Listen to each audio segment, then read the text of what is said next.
more.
from the east, south and the middle.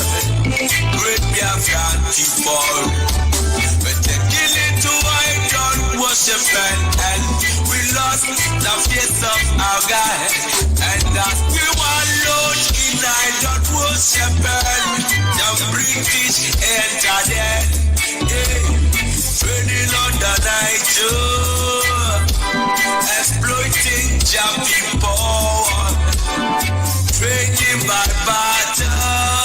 You give me palm oil and the food to them yesterday. I brought in civilization, brought in job religion, and told us about America.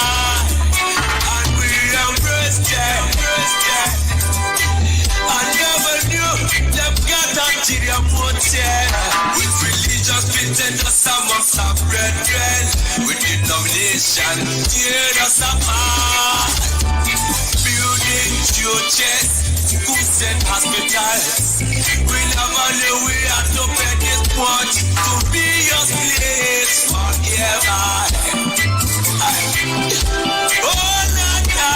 So we fought so hard against them systems, fighting against them schisms. We fought so hard against them systems, fighting against them schisms. But our lives have gone poor. At the very spot we left our Maker. Now it's the time to be restored. Great Biafra be restored. I want freedom for my people. Freedom for Biafra. I know Biafra. Land of the rising. Land of the rising sun. Biafra. My home, my father. The descendants of Abraham. Biafra. From father rising the rising. Descendants of Jacob. Biafra is a reality. My father, my originality. Why don't you tell them they want an independent Biafra? Oh, they're fighting for their freedom. So we do everything to put them to ask us to come. Not by our own might, nor power, nor will, but by the grace of God. Back in 1940, amalgamation, colonial master, criminal master. I'm a sinner soldier named Frederick Lugar. Brought together all them captives, including Jah people, them Yorubas and them Arivas, and so many other people called us Nigeria, Niger area. Oh, Nigeria, people with different religion, different beliefs, yeah, different in culture and tradition, different language, different in everything, overstanding under resident, for us to coexist together. In the plant of confusion, describing the soil and the water, that can never mix. Planted the cabals, the representatives here in Nigeria, looting on our treasures, colonial external. Marginalization of the Biafra. Now is the time for manifestation. Now is the time to be raised back. Great Biafra be restored. I want freedom for my people. Freedom for Biafra. I know Biafra. Land of the rising sun. Biafra.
see, I feel like crying.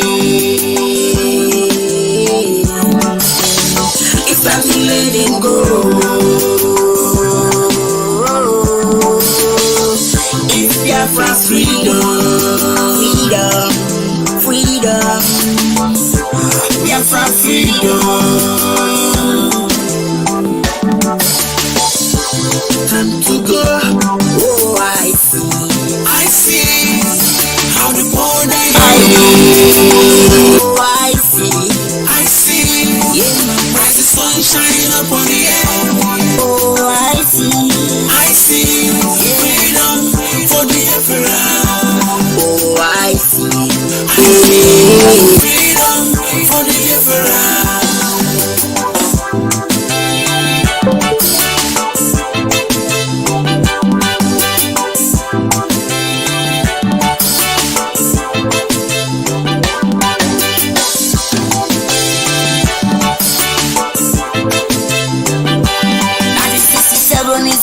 Tragedy.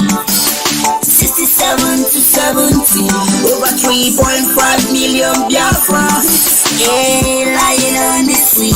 Never seen it. We have been seen dead. We have been feeling bad. We have been feeling sad. Never seen this. We have been seen dead. We have been feeling sad. We have been feeling so bad. I see them blind, they keep mood and they want their name. Can't you see the blood? Now listen, it's Biafra or Glock. We decide to go. Holla freedom, freedom till the rising sun. Freedom, freedom, freedom, freedom. Holla freedom, freedom till the rising sun. Freedom, freedom, freedom, freedom, freedom, freedom, freedom, freedom, freedom. Oh yeah.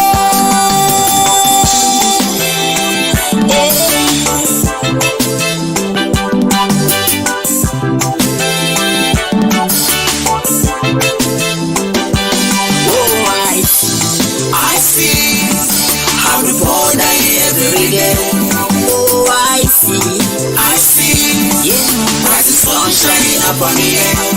Oh, I see, freedom for the Biafra. Oh, I see, freedom for the Biafra.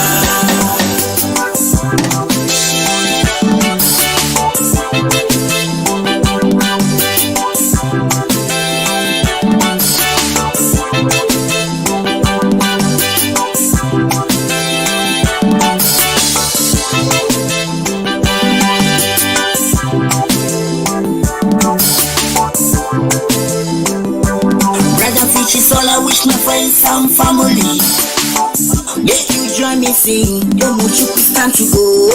Oh yeah, I wrote you to carry siege. It's now. Jah bless the rising sun.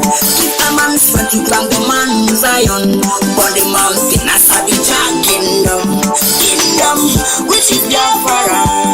I see them blind, they keep mood and they want their enemy. Can't you see the blood? Ever see this? We have been feeling dead. We have been feeling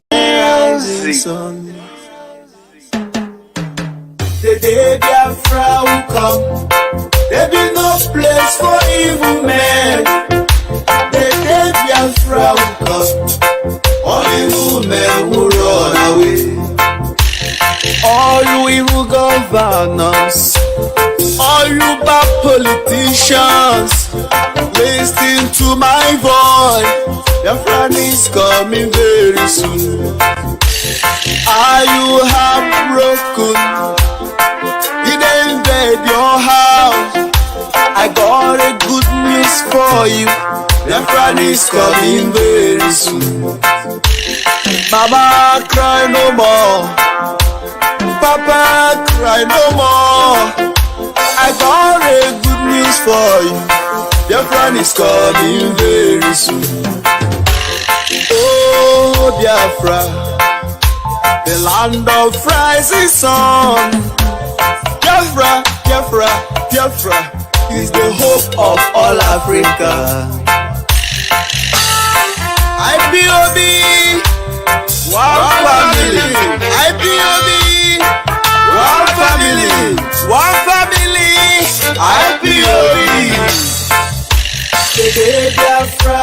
come. There be no place for evil men. The day Biafra will come, all evil men will run away. I thank you, Heavenly Father, for the life of our leader who fight for injustice in the whole Africa. In the person of Mazi Nnamdi Kanu, Mohammadike worldwide, I am praying for you. God will surely reward you. What our politician cannot do, what our saboteur cannot do, what our governors cannot do, He has done it for us. By giving Eastern Security Network in the whole of Biafra land, we are happy, we rejoice now. There is protection in our land. Oh, hey Biafra, the land of the rising sun. Oh, Biafra. I don't come again. Kunana, the original Biafra Bayo. Kunana, this is our freedom time. And we are come to call it our birthright. And now I can't stop us. Biafra the promised land. Anywhere we go, now so the blessings of the Lord they follow us. Anywhere we gonna show the blessings of the Lord they follow us. Who go no, we never hear go here. Say that from come. We are the best. We are the best now. We get to party one. We have come to freedom time. Every day keep on praying to God. It's our freedom time. Now so we keep on moving forward. Happy hope is coming. Happy hope is coming. Different people coming. Different people coming. It's never that make it dance.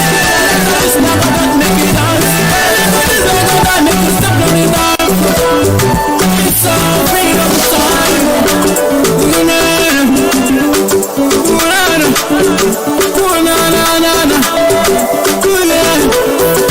Live for the promised land. Live for the promised land. Live for the promised land.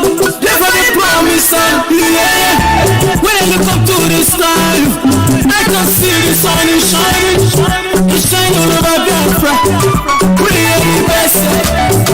I give thanks to God for the blessings of our soul. Come to our freedom time. Freedom time. Keep on praying to God. Praying to God. It's our freedom time. It's our freedom. So we keep on moving forward. Keep on going. Happy hope is coming. Happy hope is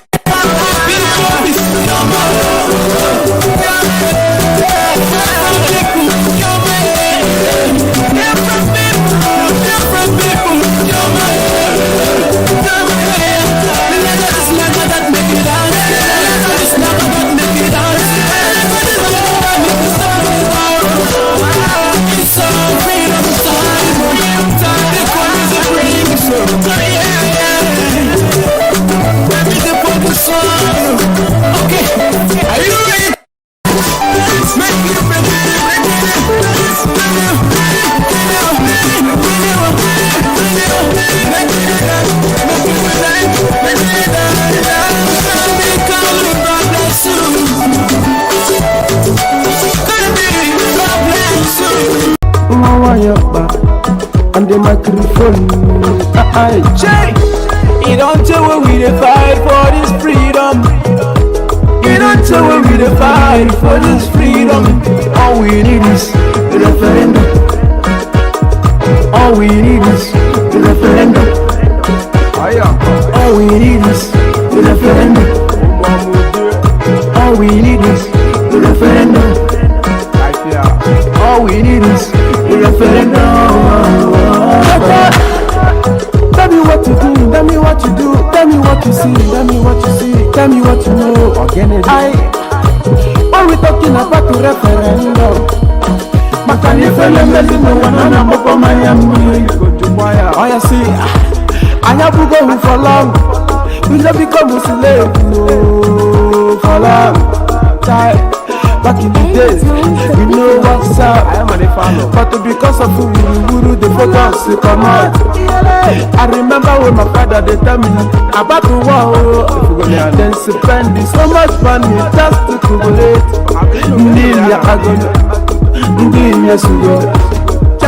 Success in one way, typically go man. You don't tell when we fight for this freedom. You don't tell when we fight for this freedom. All we need is the referendum. All we need is the referendum. All we need is the referendum. All we need is the referendum. All we need is the referendum. Oh yeah. You don't tell me to fight for this freedom. To pocket up my iron. Rescue your children. Even if I can't say one make we don't mind all this politicians. So no mind, never just come around. Don't promise us heaven and earth. You no go see anything after the election. No election in Biafra land. We go sit at home that day. Make you no forget John. It's a piece of success you at the corner of son. Nnamdi Kanu, Chukuga gozi ringi. Biafra de Molalando, Chukuga gozi rimono. You don't tell when we fight for this freedom. You don't tell when we fight for this freedom. All we need is the referendum. All we need is the referendum.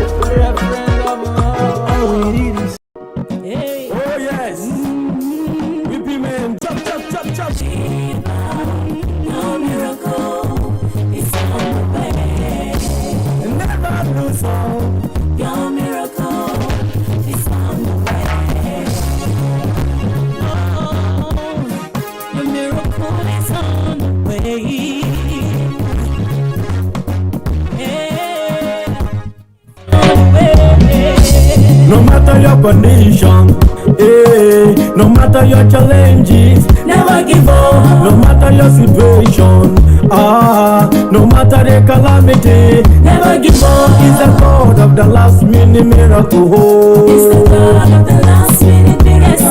He's the God of the last minute miracle. He's the God of the last minute miracle. Don't give up. Your miracle is on the way. Don't give up. Your miracle is on the way. Never lose hope. Your blessings are on the way. Don't give up. Your miracle is on the way. Chop, chop, chop, chop, chop, chop, chop, chop.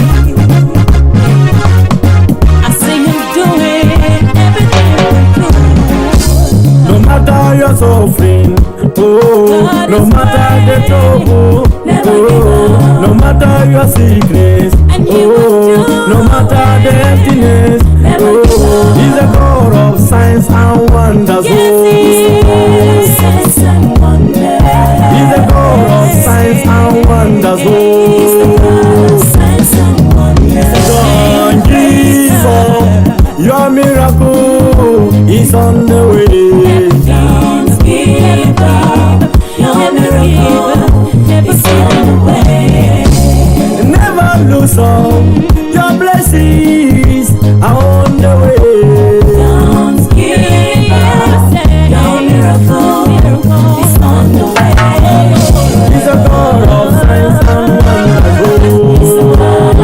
He's the God of signs and wonders. He's the God of signs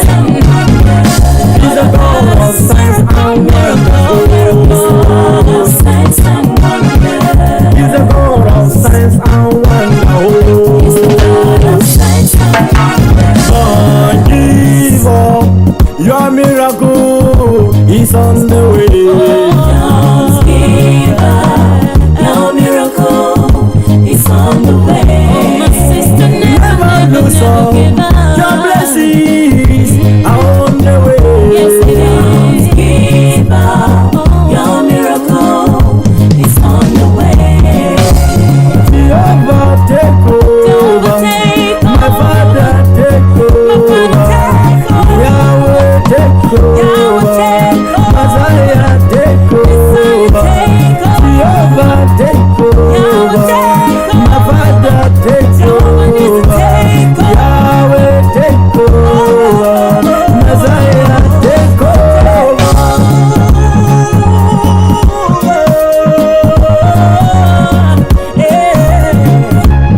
Oh Lord, I need you to take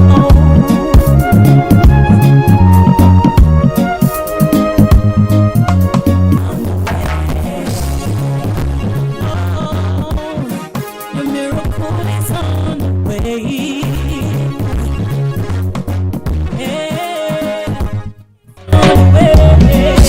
No matter your condition, no matter your challenges, never give up. No matter your situation, no matter the calamity, never give up. He's the God of the last minute miracle. It's the God of the last minute miracle. He's the God of the last minute miracle. It's the God of the last minute miracle. Don't give up.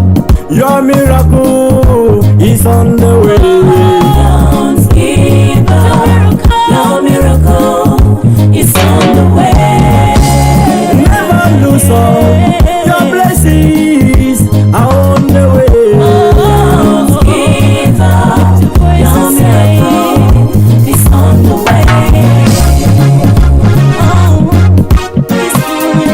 Chop, chop, chop, chop, chop, chop, chop, chop. I see him doing everything good. No matter your suffering, no matter the trouble, no matter your sickness, no matter the emptiness, he's the God of signs and wonders. He's the God of signs and wonders. Don't give up. Your miracle is on the way. Don't give up. Your miracle is on the way. Never lose hope. Your blessings are on the way. Don't give up. Your miracle is on the way. He's a God of signs and He's the wonders. God of signs and wonders. He's the God of signs and wonders. He's the God of signs and wonders. He's the God of signs and wonders. Signs and wonders. He's the God of signs and He's the God of wonders. signs and wonders. Don't give up. Your miracle is on the way. Don't give up. Your miracle is on the way. Oh, my sister, Never lose hope. Your blessings are on the way. Yes, don't give up. Your miracle is on the way. Jehovah, take over. My Father, take over. Yahweh, take over. Messiah, take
tell you what you need to know. Freedom is guaranteed. Let me tell you what you need to know. People must be free. Oh, oh, oh. Hey, hey, hey, hey. Oh, oh, oh. Hey, hey, hey, oh, oh. Hey, hey, oh, oh. Are you going to marry?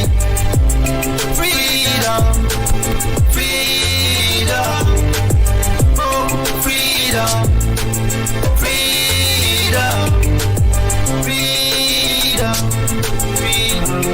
Are you going to marry? None kind of freedom, freedom. Are you going to marry? Are you going to marry? Biafra's freedom, freedom. Hey, are you going to marry? A lot is green, better green. Tell the keys to the enemies. They call me evil and Hebrew. Say the same, you will never give up. We made a agree, now you wanna go. Tell the world that I got is great. Wayo, wayo, wayo, wayo, wayo. Hey, I am on the married. Wayo, hey, I am on the married.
Friends, wherever you are, this very evening, morning, noon, or night, depending on where you're domiciled, depending on where you're listening to us from, we welcome you to another extraordinary broadcast here live on this glorious platform, Radio Biafra, going out to the entirety of humanity. Therefore, I say good morning, good afternoon, good evening, and good night to some of you. We are the only indigenous broadcaster out of Africa being listened to right across the surface of this very planet Earth. And as always, as I'm welcoming you, please endeavor to welcome other people as well. Share the links as widely as possible. And as always, house rules and protocols dictate that I must tell you how we operate on this very platform. You are listening to us on a multitude of platforms, I must say. We are simulcasting this very broadcast. We are on FM in Biafra land. We are on satellite. We are on IPOB Community Radio. We are on Twitter. We are on Instagram. We are broadcasting on Facebook.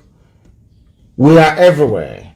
If you wish to, and of course YouTube. I keep forgetting YouTube. University of Radio Biafra is on YouTube. Try and share that as well, especially those who are in civilized countries where data doesn't cost very much. If you're listening to us via Radio Biafra app, it is a low data usage platform. So also is IPOB Community Radio. If you experience any difficulties, please go to Twitter or you go to Instagram. It is very clean, very crisp. So also is YouTube as well. I welcome each and every one of you. Heaven has given me a message to preach, and I must preach it this very evening. Biafra land time now. The time now is 4 minutes past 7 p.m. in the evening, which confirms that we are live and direct. If you look at your clock right now, or your wristwatch, or your timepiece, the time is precisely 4 minutes past the top of the hour. Regardless of where you are, I welcome each and every one of you. I welcome our Oduduwa brethren who are listening from right across the world. And for the very first time, I also welcome Middle Belt as well, because they have listened and they have raised their banner as well. We have seen their coat of arms, we have seen their flag, and we welcome them to this very family of liberators and those wishing to extricate themselves from the damnable Zoological Republic of Nigeria. Before we go any further, I am going to pray as tradition demands. And as I hand over our proceedings this very evening, morning, noon, or night, depending on where you are, to the Most High Elohim, I ask you please to get your pen and paper ready, because somebody made a very serious joke, which I think I will allude to in the course of our program this very evening. Do not forget your pen and your paper, because the whole world is listening. Every government of the world is listening. Every intelligence agency around the world is listening. People are listening. And I'm told so also are immigration officials from Canada as well. Everybody listens to Radio Biafra. They all do. If you go to Abuja now, everywhere is calm. Every government house you have in the zoo, people are attentively glued to their listening device to receive this very gospel that Elohim has mandated me to preach, and I must preach it. My name is Mazi Nnamdi Kanu. I am the leader of the largest mass movement on the face of this earth, the indigenous people of Biafra, IPOB. I am the director of Radio Biafra and Biafra Television, and by the very special grace of the Most High Elohim, a servant of the wonderful people of Biafra. Once again, I must warn those of you who are listening via Facebook, my official page. You know it is heavily sanctioned. I will ask you please to be prepared to switch over to Instagram or to Twitter at a moment's notice, because very soon, when this very program hots up, they will begin to interfere, because they wouldn't want you to hear what we're saying. And in fact, I was asking somebody to compile the names. I want to do a very, very special post on my page tomorrow morning, and I was compiling the names of all the journalists in the zoo who are influential, all the journalists responsible for sustaining what is in essence unsustainable, this very regime of tyranny, a regime of terrorism, a regime of backwardness, a regime of poverty, piloted by the Fulani Caliphate. I will compile all their names. Please look for also those of them who are running Facebook as well. I want to add their names. I want them to understand what the Fulanis are doing to Yoruba people. I want them to understand what the Janjaweed are doing to the Yoruba race. As they are busy trying to fight to defend what is in essence indefensible, their land is being taken over. We must preach this very gospel this very day. Ezi onye nwanyi na Chineke nna nke pụrụ ihe niile, Chukwu okike abịa ma bi n'igwe, onye jupụtara na nsọ, onye dị ebube ma ruo mgbe niile ebighị ebi, onye anyị na-efe wee na-akpụ isi ala nye, onye ọ bụ naanị ya bụ Chineke nna, ịbụghị mmadụ. O mekataghị ka iwe bụrụ anụkpa ahụ nke ga-enwe ikere eze ebere ngozi. Ị nọ na mmụọ onye nwe m, ebe obibi gị bụ ebe kachasị ebe niile elu, n'ihi na ịdị nsọ wee karịa nghọta nke mmadụ dị ndụ. O nweghị ihe ọbụla bụ ihe eji ama atụ sị na ọ bụ ya yiri gị. O nweghị ihe ọbụla bụ ihe ga-enwe ikerezi ekpe dị ngọzi a pụrụ iji wee si n'ihe dị etu a dịka Chineke nna nke bi n'igwe. Ọ bụ ya mere ndị Igbo ji wee tụọ gị aha n'igbe ebighị ebi, n'ihi na enweghị mmalite, enweghị ọgwụgwụ. Ahapụ m, aga m eto gị ụbọchị nne n'ime ndụ m, n'ihi na ọ bụ naanị gị bụ Chineke nna nke usu niile nke ndị agha. Ọ bụ naanị gị na-epụrụ anyị ụzọ nna nke ebere. Ọ bụ naanị gị na-alụrụ ndị gị ọgụ, naanị gị na-abụrụ anyị ọbụ, onye nwe m. Ọ bụ na ọ gbadara aka gị ka anyị nọ ka e were Biafra nke gị enweghị ikere ezi ebe dị ngọzi wee nyefee gị n'aka ka i wee zọpụta ụmụ gị n'aka ajọ ihe. N'ihi na mkpagbu dị iche iche dakwasara ndị gị Chineke nna nke igwe. Ọchịchịrị wee si ebe o si wee kunie, eleghị anya ọ bụ site na akparamagwa ọjọọ anyị maọbụ mmehie. Mana onye nwe anyị na Chineke nna, biko barịọ ka anyị na-arịọ gị wee gbaghara anyị mmehie anyị niile. Ọ bụghị na anyị toruru mmeso ọma gị nna nke ebere dị ngọzi, kama anyị wee na-arịọ gị wee cheta okwu ọgba ndụ gị n'isi anyị, n'ihi na isi na mgbe ọbụla anyị kwudiri wee chighata azụ wee cheta na ọ bụ naanị gị bụ Chineke nna na ọ bụ gị bụ nna nke ụmụ Biafra, na ị ga-azọpụta ndị gị,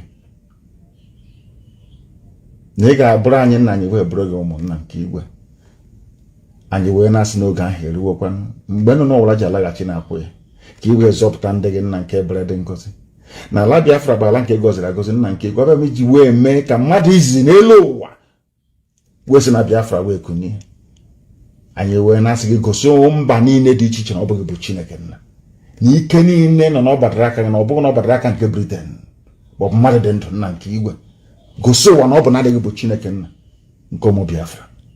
Anyị were ihe niile nke anyị onwe anyị bụ wee nyefee gị n'aka, wee na-arịọ gị mma gị na ebere gị amara gị n'ọmịiko ebe ndị gị nọ, dịka ụmụ gị ọbụla ndị nke eji eji.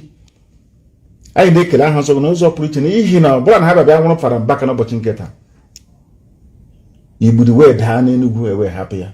Etu a ga-esi wee hapụ ndị ọzọ bụ ndị eji eji. Agbanyeghị ihe niile mpụ niile nke ndị nọ na-eme, ma ndị ohu ha, ndị odibo ha, bụ ndị nọ n'ala nsọ gị nna nke igwe, ndị dị etu aka nsị ha ga-aba ha ọnụ n'otu n'otu.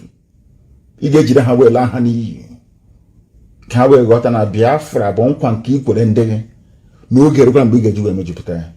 Anyị wee na-asị gị otuto na nsọpụrụ na ịja mma niile dịrị aha nsọ gị, onye kere eluigwe n'ụwa, Elohim Adonai El Shaddai. Ugbu a ma ruo mgbe niile ebi ebi ka a na-arịọ gị ise ise ise. Ọkwa n'ozi ọma Chineke. My goodness. You will allow me to preach this very gospel this evening.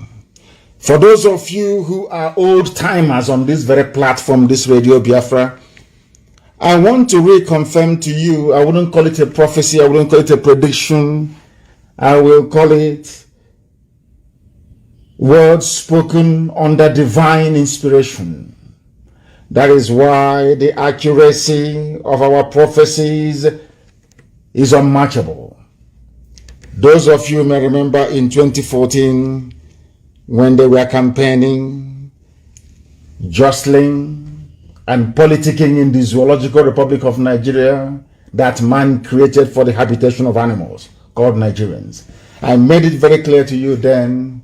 If those of you who are listening tonight, or some of you can remember, I said to all of you that Buhari is the one that holds the key to Biafra. I don't know how many of you can remember this, but I preached it on this hallowed platform, on this Radio Biafra, this God-ordained radio station for the restoration of the children of light, that they may enjoy the sovereignty that God Almighty promised them.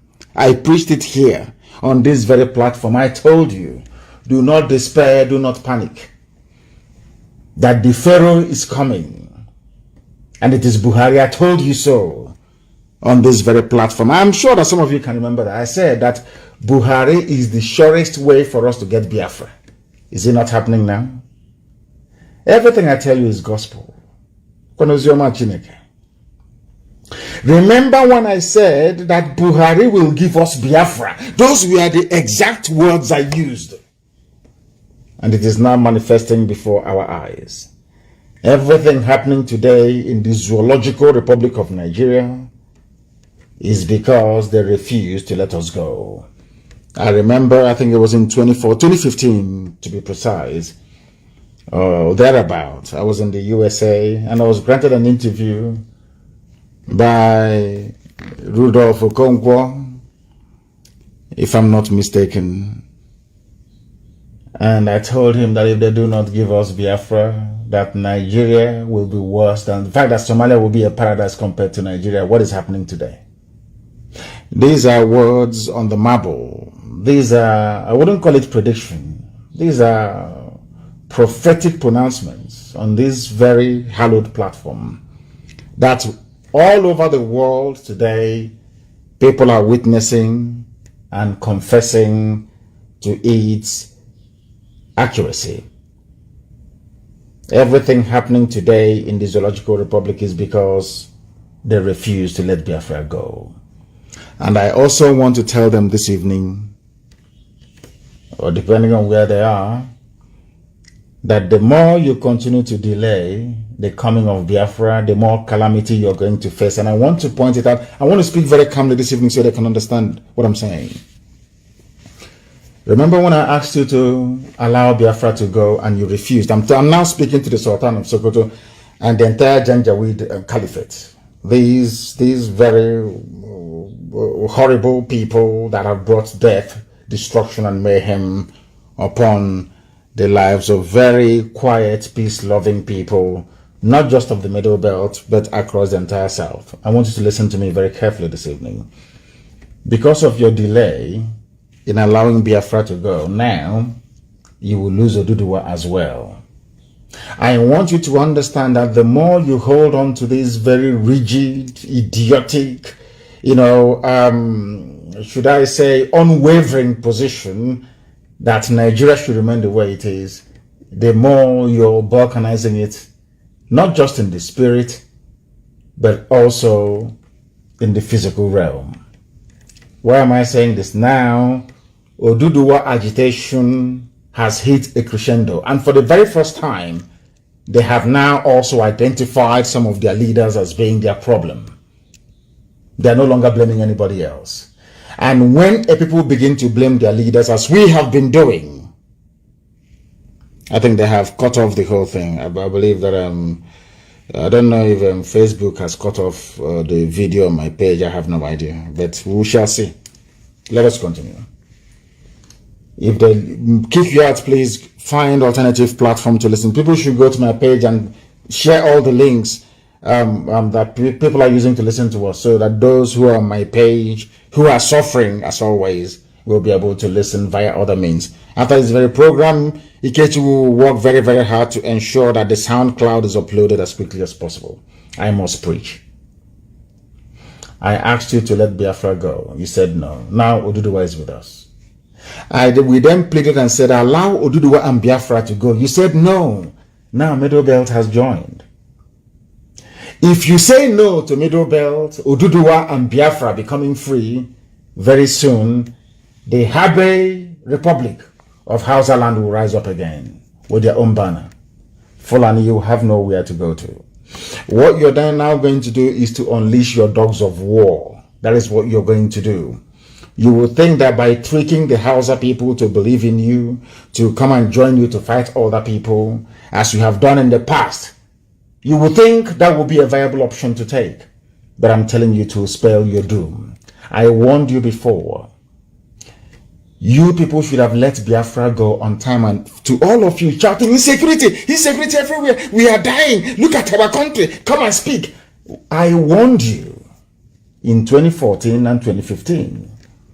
If you do not let Biafra go, everybody is going to suffer. And today, everybody is suffering. But I'm sure, Fulani, they have this very primitive, almost a very satanic stubbornness that they have. They will say no. I want Fulani to understand something I said to Britain. You see, United Kingdom, those that created Nigeria, which I believe, Britain, they also go in the realm of the spirit to do their own incantation. They may be top scientists, they may be an advanced country, they may be a civilized country, they may be enjoying the grace of God because Britain is blessed, believe it or not, highly blessed people. But I'm sure they see things. And I told Britain, The same pride that Britain had in the past in relation to Biafra is the same. Fulani has a very crude and primitive format of it. I want people to pay attention to what I'm saying tonight, very, very critically, please. I said the pride, you know that pride, we are white people, we created you, who are you to tell us what to do? And here again, live on air, I said to Britain, God Almighty in heaven will divide you into pieces. And when you are being cut up into pieces, your soothsayers will be telling you it is because of Biafra, but your pride will tell you it is not. How can God love those niggers from Africa? Those monkeys, is not possible. But I'm telling you again tonight, maybe now that your policies have changed slightly towards Biafra, you may have a reprieve. But I'm telling you this. If you maintain or insist that Nigeria should be won, this is for Britain. I'm sure that some, I don't know why I feel like recollecting what I've been saying in the past tonight. If you insist that Nigeria should be won, God will destroy Britain. And as Elohim is destroying Britain, your pride will not let you accept it's because of this lowly, these black people called Biafra. The same thing I'm saying to Fulani tonight. We are the children of God Almighty in heaven. We are the children of Elohim. You see, that is why we answer the names that we do. That is why we answer Wachubu. If you understand what I'm saying. That is why we answer Chibuzo, Chibueze. You must understand the reason why we answer these names. It is because we are the children of God. That is why we answer Wachubu. No matter how badly we upset and offend God, ultimately we are his children. Is going to forgive us and rescue us from whatever mess we may find ourselves in, as it is now with the zoo called Nigeria. Fulani, you will end up with nothing.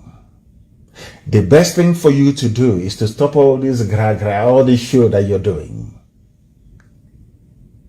Come and negotiate with us the date for a referendum, that we, the children of light, may go and play the role that Almighty God in heaven intended for us to play in the advancement and development of black people all over the world. Or else you will lose everything. When I told all of you Nigerians that delaying the exit of Biafra from the zoo will bring unmitigated disaster upon you, you did not believe me.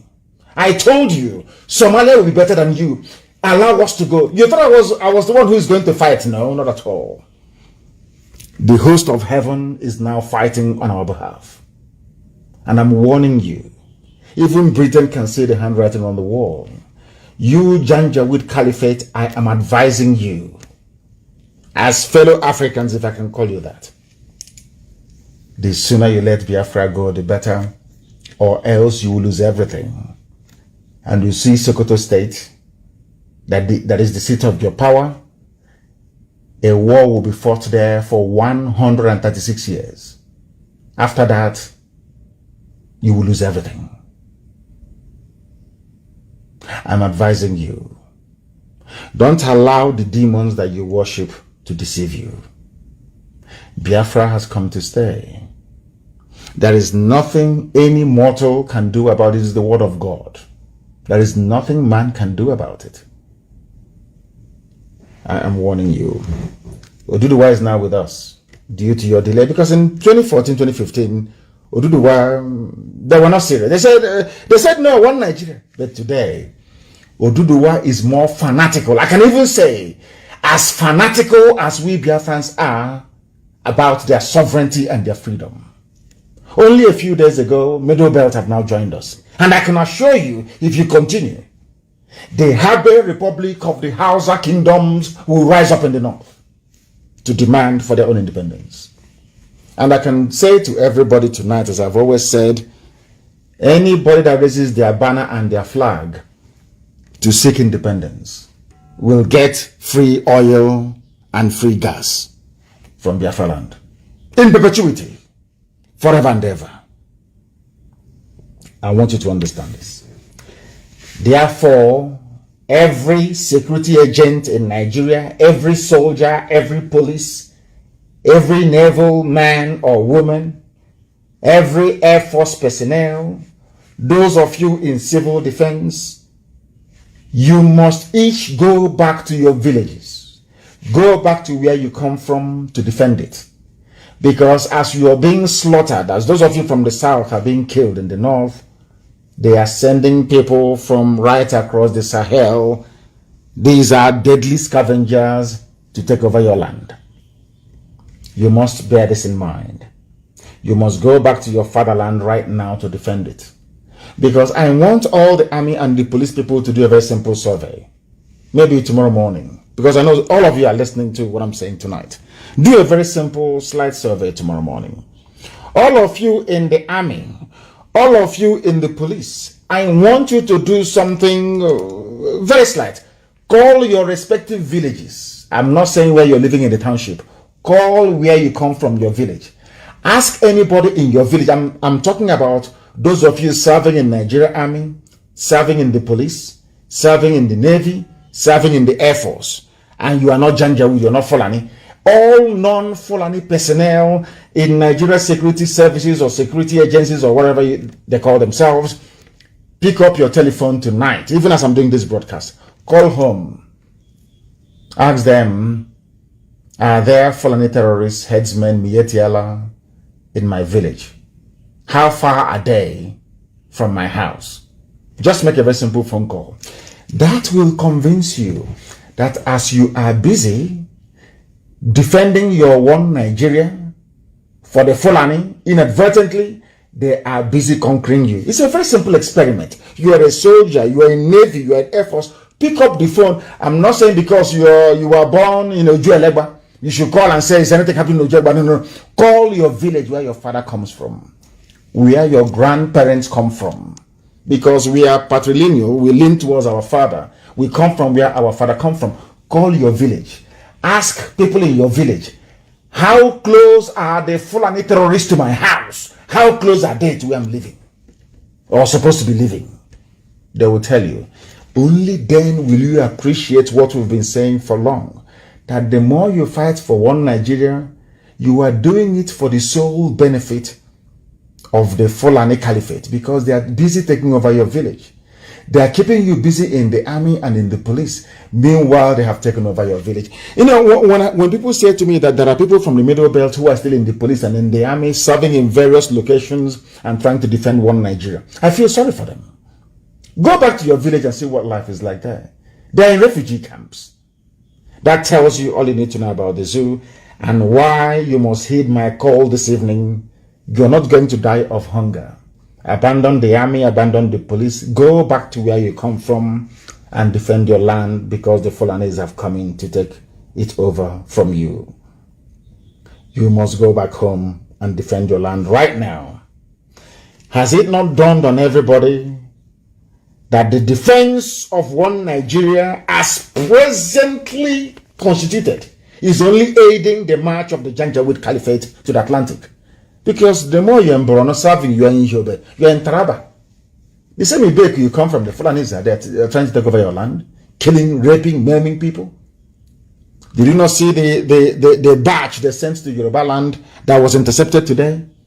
But there are Yoruba people who are fighting right now in Nigeria Army in Borno as they are moving towards the north to go and defend their so-called one Nigeria against Boko Haram, which incidentally was created by the same Fulani people. Another consignment of Fulani killers and murderers are heading into Yoruba land. Does that make sense to anybody at all? These are the things we are trying to get you to understand, but for some reason, some of you can't get it. You're moving to Yobe, you're being posted to Yobe, to Taraba, to Adamawa, to Borno, to go and fight insurgency. Is that correct? On the way, you are passing Dangote trailers and trucks coming into your land with the same same insurgents, the same bandits coming to your village to rape your mother, to abduct your sisters, your nieces, and in most cases your nephews as well. I want people to actually sit down tonight and rationalize what I'm saying. Those of you in the police fighting for one Nigeria, those of you even in the print media or in the electronic media, all those journalists trying to keep Nigeria one, call your village and ask them, what is the status of security in my village? They will tell you the Fulanis are everywhere. Doesn't that make a mockery of all the things that you claim you believe in? You know, sometimes a lot of people have what I call misplaced, sense of patriotism. You see, in Nigeria, the only people you owe your loyalty to is to your tribe or your ethnic group. That's where your loyalty should lie, and nowhere else.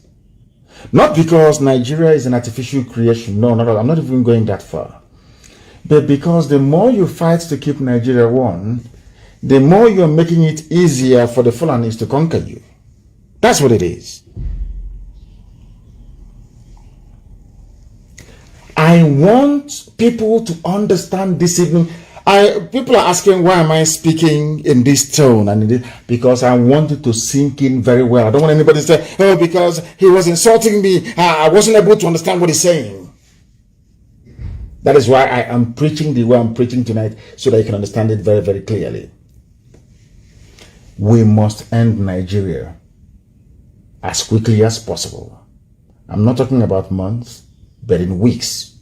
Why am I saying that? Because the Fulanis have perfected their plan to start an all-out conquest by the year 2022. By the year 2022, they want to start their full conquest. So we must stop them before they commence. If they commence, we cannot stop them. Because if they commence, all those territories they have taken from Benue State, all those territories that they have taken from Plateau State, all those territories they are occupying in Kogi State, believe you me, if we continue to wait, any day that the world steps in to say enough is enough, they will claim that very territory as their own. They would have advanced all the way from Sokoto to Katsina Ala in Benue State. What does that tell you about your future? What does that tell you about your future? You must listen very carefully without prejudice tonight, please, as we preach this very gospel. All of us, Biafra, Oduduwa, Middle Belt, and Hausa, these are the indigenous populations that we have. These are the true owners of Nigeria. Fulani people, they are less than 10% of the population. They are not indigenous to Nigeria, not at all. And in Africa, you must come from somewhere. You must come from somewhere. They have promised them that Nigeria is theirs for the taking.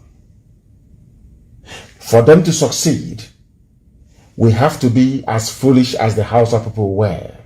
For them to succeed, we have to be as politically naive as the Middle Belt people were. For them to succeed, we have to be as moronic as the Yorubas have been for years. For them to succeed, the Biafrans will have to be as foolish as they have been for a very, very long time. Or should I say, those that call themselves the political class or intelligentsia, but very, very daft and foolish, if you ask me. If we remain this stupid and foolish, the Fulanis will take us over. They will take our land from us before our eyes, and there is nothing anybody can do about it. Do you know that in Olu today they were shooting? Where today they were firing everywhere, trying to scare people away. The same thing they cannot do when they confront Mietiala terrorists with their cattle and the AK-47 in the forest, killing, pillaging, and raping people. They have never confronted them. But they are on the streets of Owerri and Olu, firing and shooting indiscriminately. This, anytime I tell you something, please take it very seriously. And as heaven told me many, many years ago, the late dead Buhari did all he could and left the rest to Abba Kyari, to Issa Funtu, and all the rest of them. They have done their best. The Fulani Caliphate have done their best to destroy Nigeria. But it seems that they are not alone in all of this. We must help them to destroy Nigeria and bring it to an end as quickly as possible. Somebody called it a pantomimized country of Fulani terrorists. It is only going to get worse. A country where a minister professes to be a terror sympathizer and 200 million people could not remove a single minister. How do you think you can remove a president? Or so be it, somebody that they are ruling in his name. Pure common sense. You cannot. The Fulani stranglehold is everywhere. Look at all the kidnappings and killings in Benue, across the Middle Belt, all the way from southern Kaduna. Even those in Borno, even those, they call it the Northeast. Look at their plight and look at their lives. Who are the ones doing the killings? I asked you to ask yourself this question last week. They are Fulani. Who gave them the guns with which to carry out all these murder, sackings, mayhem all over the place? This is where Nigerians do not reason, where they do not think. They don't think and they do not reason. I want to ask them, look at all the kidnappings, the killings, the land grabbing, the forcible conversion of Christians to Muslims happening in Niger State and elsewhere. Look at all the things that have been happening. Who gave guns to these people? They claim they are jihadists from Mali, from Senegambia, from across the Sahel. They came into Nigeria either with guns or without. If they came with guns, how come they were not stopped? If they came in without guns, these people are from Mali, mind you, and all the rest of them, how come they managed to acquire guns? These are the things you must ask yourself, and the sooner you find answers to these questions, the sooner you realize how foolish it is trying to defend what is in essence indefensible, which is one Nigeria. Who helped them to come into Nigeria? The same Fulani people today telling about one Nigeria. Let's keep the country one. There is insecurity everywhere. Insecurity. Who brought in these murderers into Nigeria? Nobody is asking the Fulani Caliphate this question, because they organized it. El Rufai, all the Fulani governors, because they believe the nonsense that Nigeria belongs to the Fulani race. It is theirs for the taking. And they actually believe it because of idiots like Wike and that great harlot, that bleaching, palm wine drinking harlot in Asorok. Look at what is happening all around you and ask yourself, who gave Mietiala AK-47 with which to intimidate, to kill, to pillage, and to rape? Who gave the Fulani terrorists all these weapons they are wielding everywhere? How can a Fulani nomadic cattle herder know where to find a dealer that sells bullets? You know, have you ever asked, when you see that lonely Fulani boy with AK-47, how do you think he replenishes his stock of bullets? Who gives it to him? So you think he will leave his cattle? Let's say they are somewhere around, what's it called, at Amansia, you know, with his AK-47. Maybe he has gone, he has raped, he has kidnapped, he has killed a few people. Ask yourself this question: how do they get a resupply of bullets? Who gives it to him? A Fulani cattle header. Have you asked yourself that question before? Any day you do, you will understand the hopelessness of one Nigeria. Do you think that this invasion and conquest of Middle Belt would have been so easy had Middle Belt seen what Ojukwu saw in 1966 and 67. If not for the prejudice of the people that call themselves Nigerians, do you think that you'll be seeing what you're seeing today? Had all of you supported Biafra, do you think you'll be losing your land today, losing your head, losing your faith, losing your religion? Do you think that Leah Shwaibu will be more like, I don't know, a breathing, whatever it is, for Fulani terrorists? Is that what you think? I want Nigerians to understand this. God is punishing all of you for what you did against Biafra. All the mayhem, all the killings. Ask yourself, why is it only in Biafra land that the Fulanis do not have any genuine stronghold? No foothold in Biafra land. Why do you think so? God is punishing every part of Nigeria for the crimes you committed against his children. I'm not expecting you to believe what I'm saying, but you know it to be a fact. That is the fact. But today, thankfully and mercifully, the brute is no more. To tell you how miraculous God is. Buhari is dead, we know.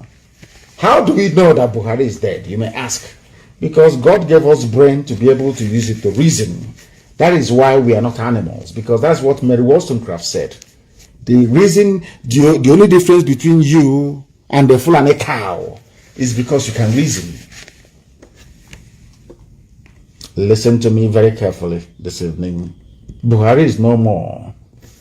But the Fulani Caliphate, to tell you how merciful God is. When Buhari died, had they said Buhari is dead, Osibajo would have taken over. Osibajo is more learned, more urbane, more conciliatory, more progressive. Nigeria will still be one. That would have made our work very, very difficult.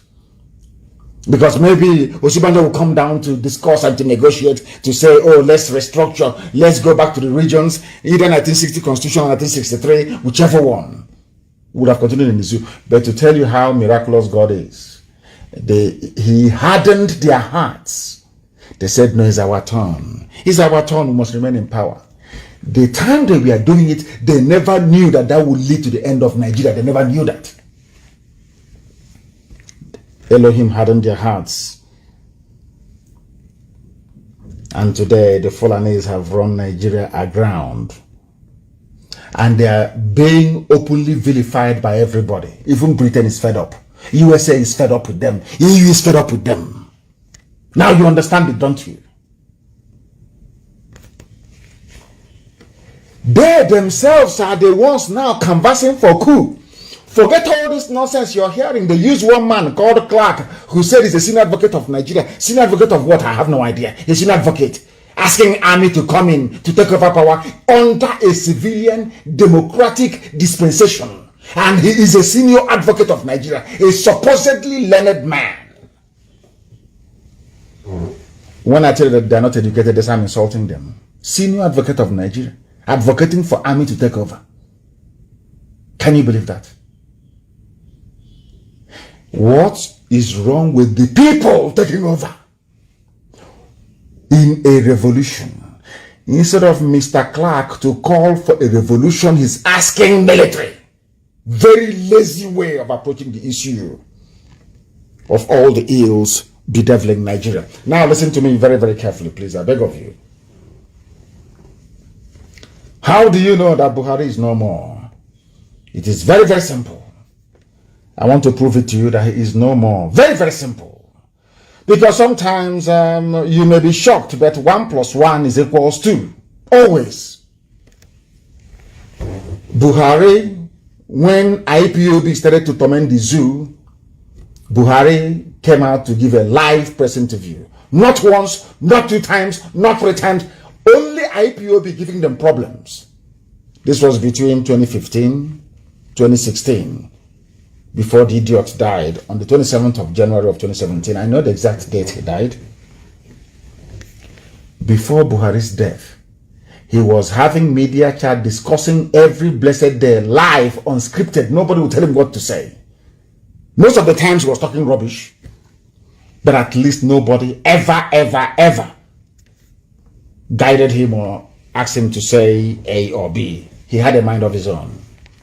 Now, the Senate of Nigeria, listen very carefully, in a democracy, the Senate of Nigeria, or should I say a part of them, came out to say, we have not heard from our president despite the daily killings. That on its own is an impeachable offense. That on its own is an impeachable offense. You are telling me that a president is alive in a country bedeviled by insecurity left, right, and center? They are minting money, they are printing money every day. They call it quantitative easing. NNPC does not have any money anymore. They fall and they sell the oil and they pocket the money. The zoo is sinking. You have not heard from somebody who claims he's a president. Compare the character of the mask-wearing idiot now to the Buhari you had before. Are they the same? You know, sometimes in life you expect people to be able to reason properly. I am asking you people, you Nigerians, the thing that you're seeing now coming from who you claim is Buhari in Asorok, the mask wearer, is it the same attribute of the man that you used to know? I'm sure the answer is no. A whole Senate of the country lamenting, we have not heard from the president. The country is collapsing. There is going to be war very, very soon. And he cannot speak. Do you know why he cannot speak? Because they know we are watching them. The fear of IPOB. They know any move they make, we are going to dissect and analyze. That is why they cannot bring him out to speak. Not even common live presentation. They cannot do it. And all of you went to school. Most of you are graduates. Most of you have PhDs. Are you telling me that your common sense, that I'm sure that all of you possess? I haven't told you yet that there is nobody there. In every other country of the world, ordinary COVID-19, they receive almost weekly briefing. Now, let me shock all of you. Do you know that before, even during Buhari, during Jonathan, during Yaradua, during Obasanjo, and even before that, have you asked yourself this question? How can Nigeria go through a whole calendar year without no official visit from any head of state from outside? Official state visit with state banquet. Because all over Africa, all over Europe, although there is COVID-19 lockdown, heads of states are visiting each other. Have you asked yourself that question? Have you ever asked yourself that question? Now the Senate, Nigeria's own Senate, is now saying, let me read it for you so you understand. A Senate where you have democracy. Any other place in the world, the Senate will go into a session, they will vote and say, we demand to see the president address the nation. That's how it is done. That is why it's a democracy, the rule of the people. And the Senate and the House of Reps, they are the people, which the presidency is answerable to. If they are serious, all they need to do is to lay down a motion on the floor of both houses to say, we have overwhelming, uncontainable insecurity in the country and we demand that the president address the media in a media chat to be bye-bye for everybody. But they know that the man there is not Buhari. They cannot bring him out unless they set the stage, unless they choreograph everything, unless they plan it perfectly well. And I'm asking you people, as those that claim they are learned, what does that tell you about Asorok? Let me read the news for you. The Minority Caucus of the National Assembly on Tuesday lamented that President Muhammadu Buhari has remained silent despite insecurity in the nation. Now, your primary duty as a head of state, I am not a head of state, but my primary duty is to make sure that the IPOB family all over the world, that they are fine, in good condition. When there is a breach of security, I make sure, even in the middle of the night, I wake up and I make sure I address it. If I come on air, I speak about it live. A country of 200 million people. If this man couldn't speak under COVID, he could not speak under raging insecurity, almost civil war status. When is he going to talk? It's a simple question I'm asking Nigerians. That tells you that there is no Buhari, he's dead. The clown they put there, all they can do is to script something, use deep fake, artificial intelligence to mimic the voice of Buhari through a microphone. You think it is the idiot who is speaking. There is no Buhari. That is why, despite this raging, even to address people live, I said live on TV, he cannot do it. Once in a while, they package him, they bring him out, they say, oh, he has spoken. Oh, and the Yoruba people who are eyeing 2023 will just simply concur and wait for their turn to come. He's only 2 years away. Why can't we just wait? And we'll start enjoying oil and gas money. The caucus also said that the APC-led administration of President Buhari has continued to breach the constitution.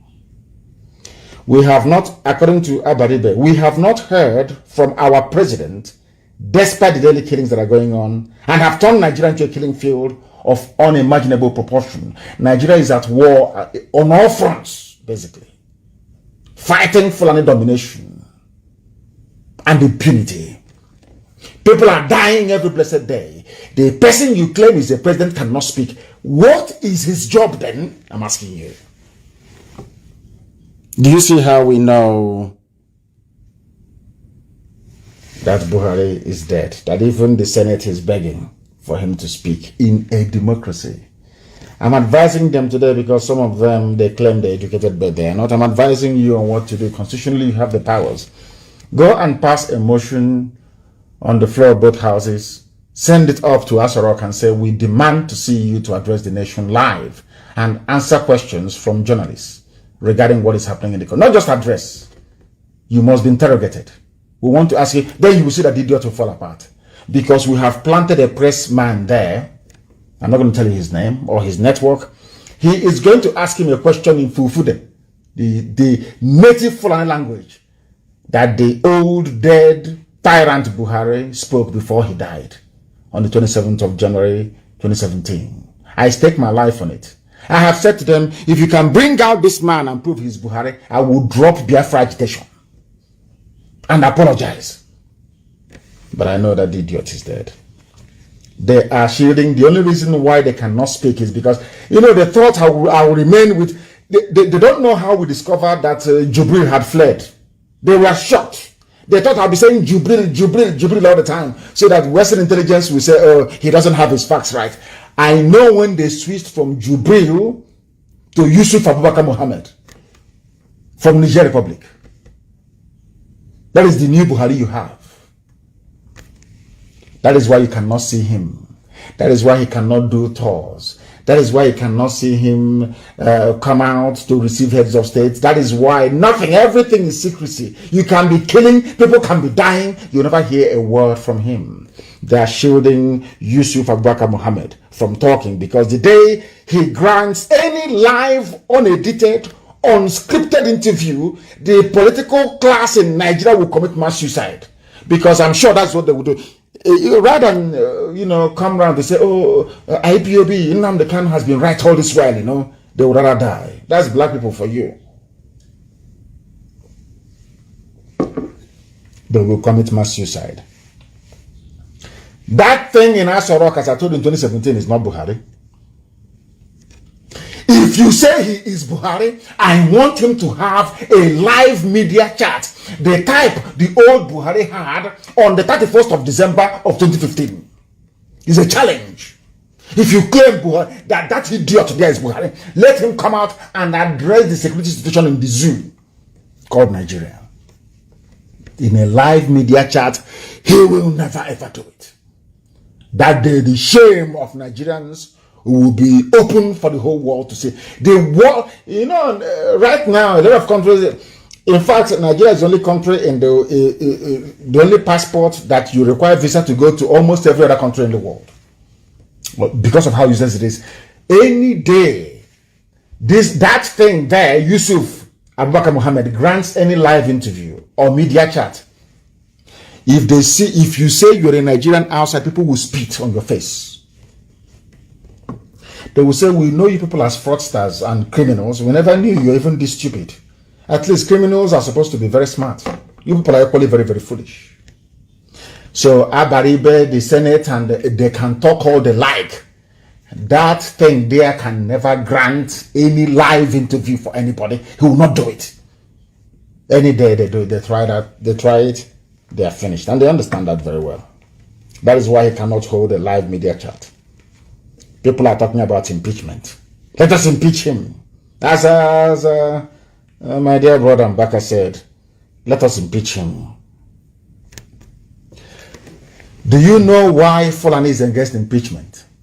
Fulani wants that boy to leave. They want to remove Buhari, that name Buhari from Asarok. That is what they want. Oh, forget all this nonsense that they want planting it everywhere. The only reason why they said no to impeachment and why they are running after Mbaka that I'm glad they've released. I didn't want to talk about him or write about him or tweet in the afternoon. We are just waiting to see if they will hold him. And then that thing they want, they will see it. But luckily for them, they released him. Let me tell you something you don't know. The reason why they're against Mbaka and everybody talking about impeachment is because once you impeach him, listen, he will be forced to come out to respond in the open. Journalists will interview him.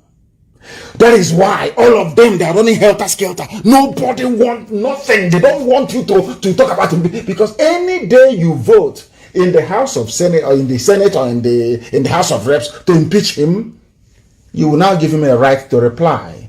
Because the article, as Trump did in America 2 times, because the articles of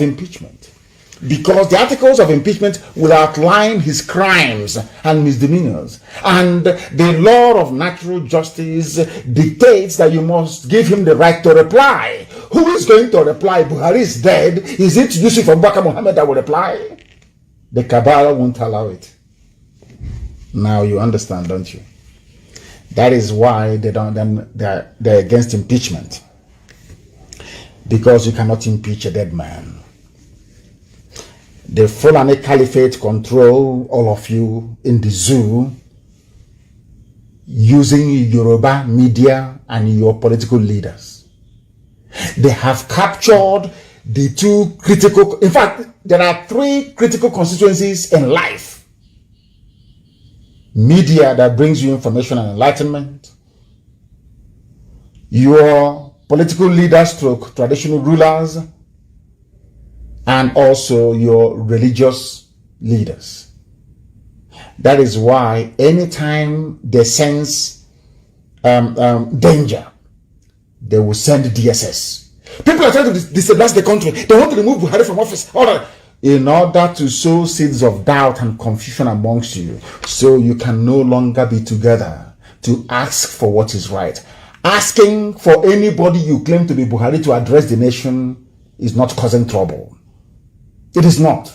It is called democratic accountability, isn't it? These are the things you must bear in mind. This thing about coup, that they sent Mr. Clark to talk about coup, is a well-planned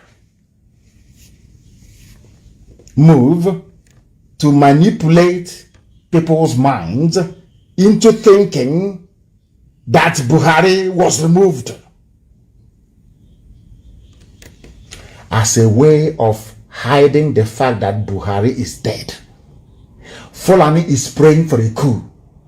Forget all that, not that the ones planning it. And I want Asorok to know that I know their plan. They want to do a coup. To say, oh, we have removed Buhari, he's incompetent. As a way of hiding the fact that Buhari is dead. That is what they want to do.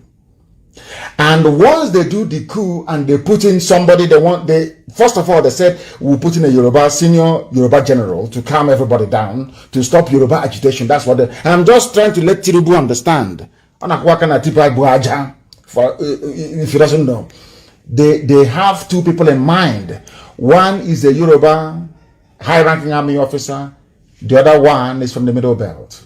They want to use them to try to calm everything down. The same thing they tried to do with Ogundigbe in 1966.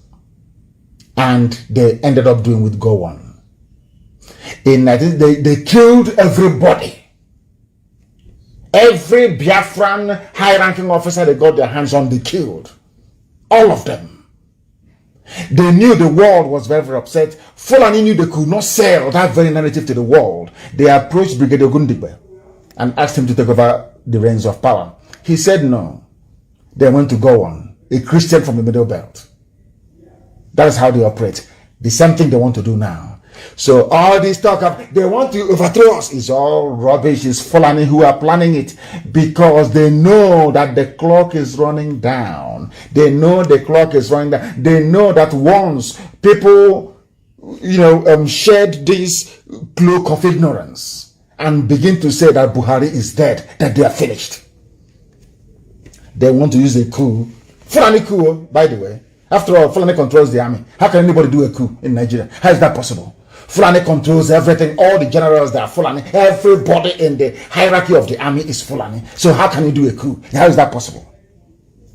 All the commanders of the tank corps you have in the zoo called Nigeria, they're all Fulani people. So how can you do a coup? All the people that lead the infantry in Nigeria are all the commanders, they're all Fulani. So how can you conduct a coup?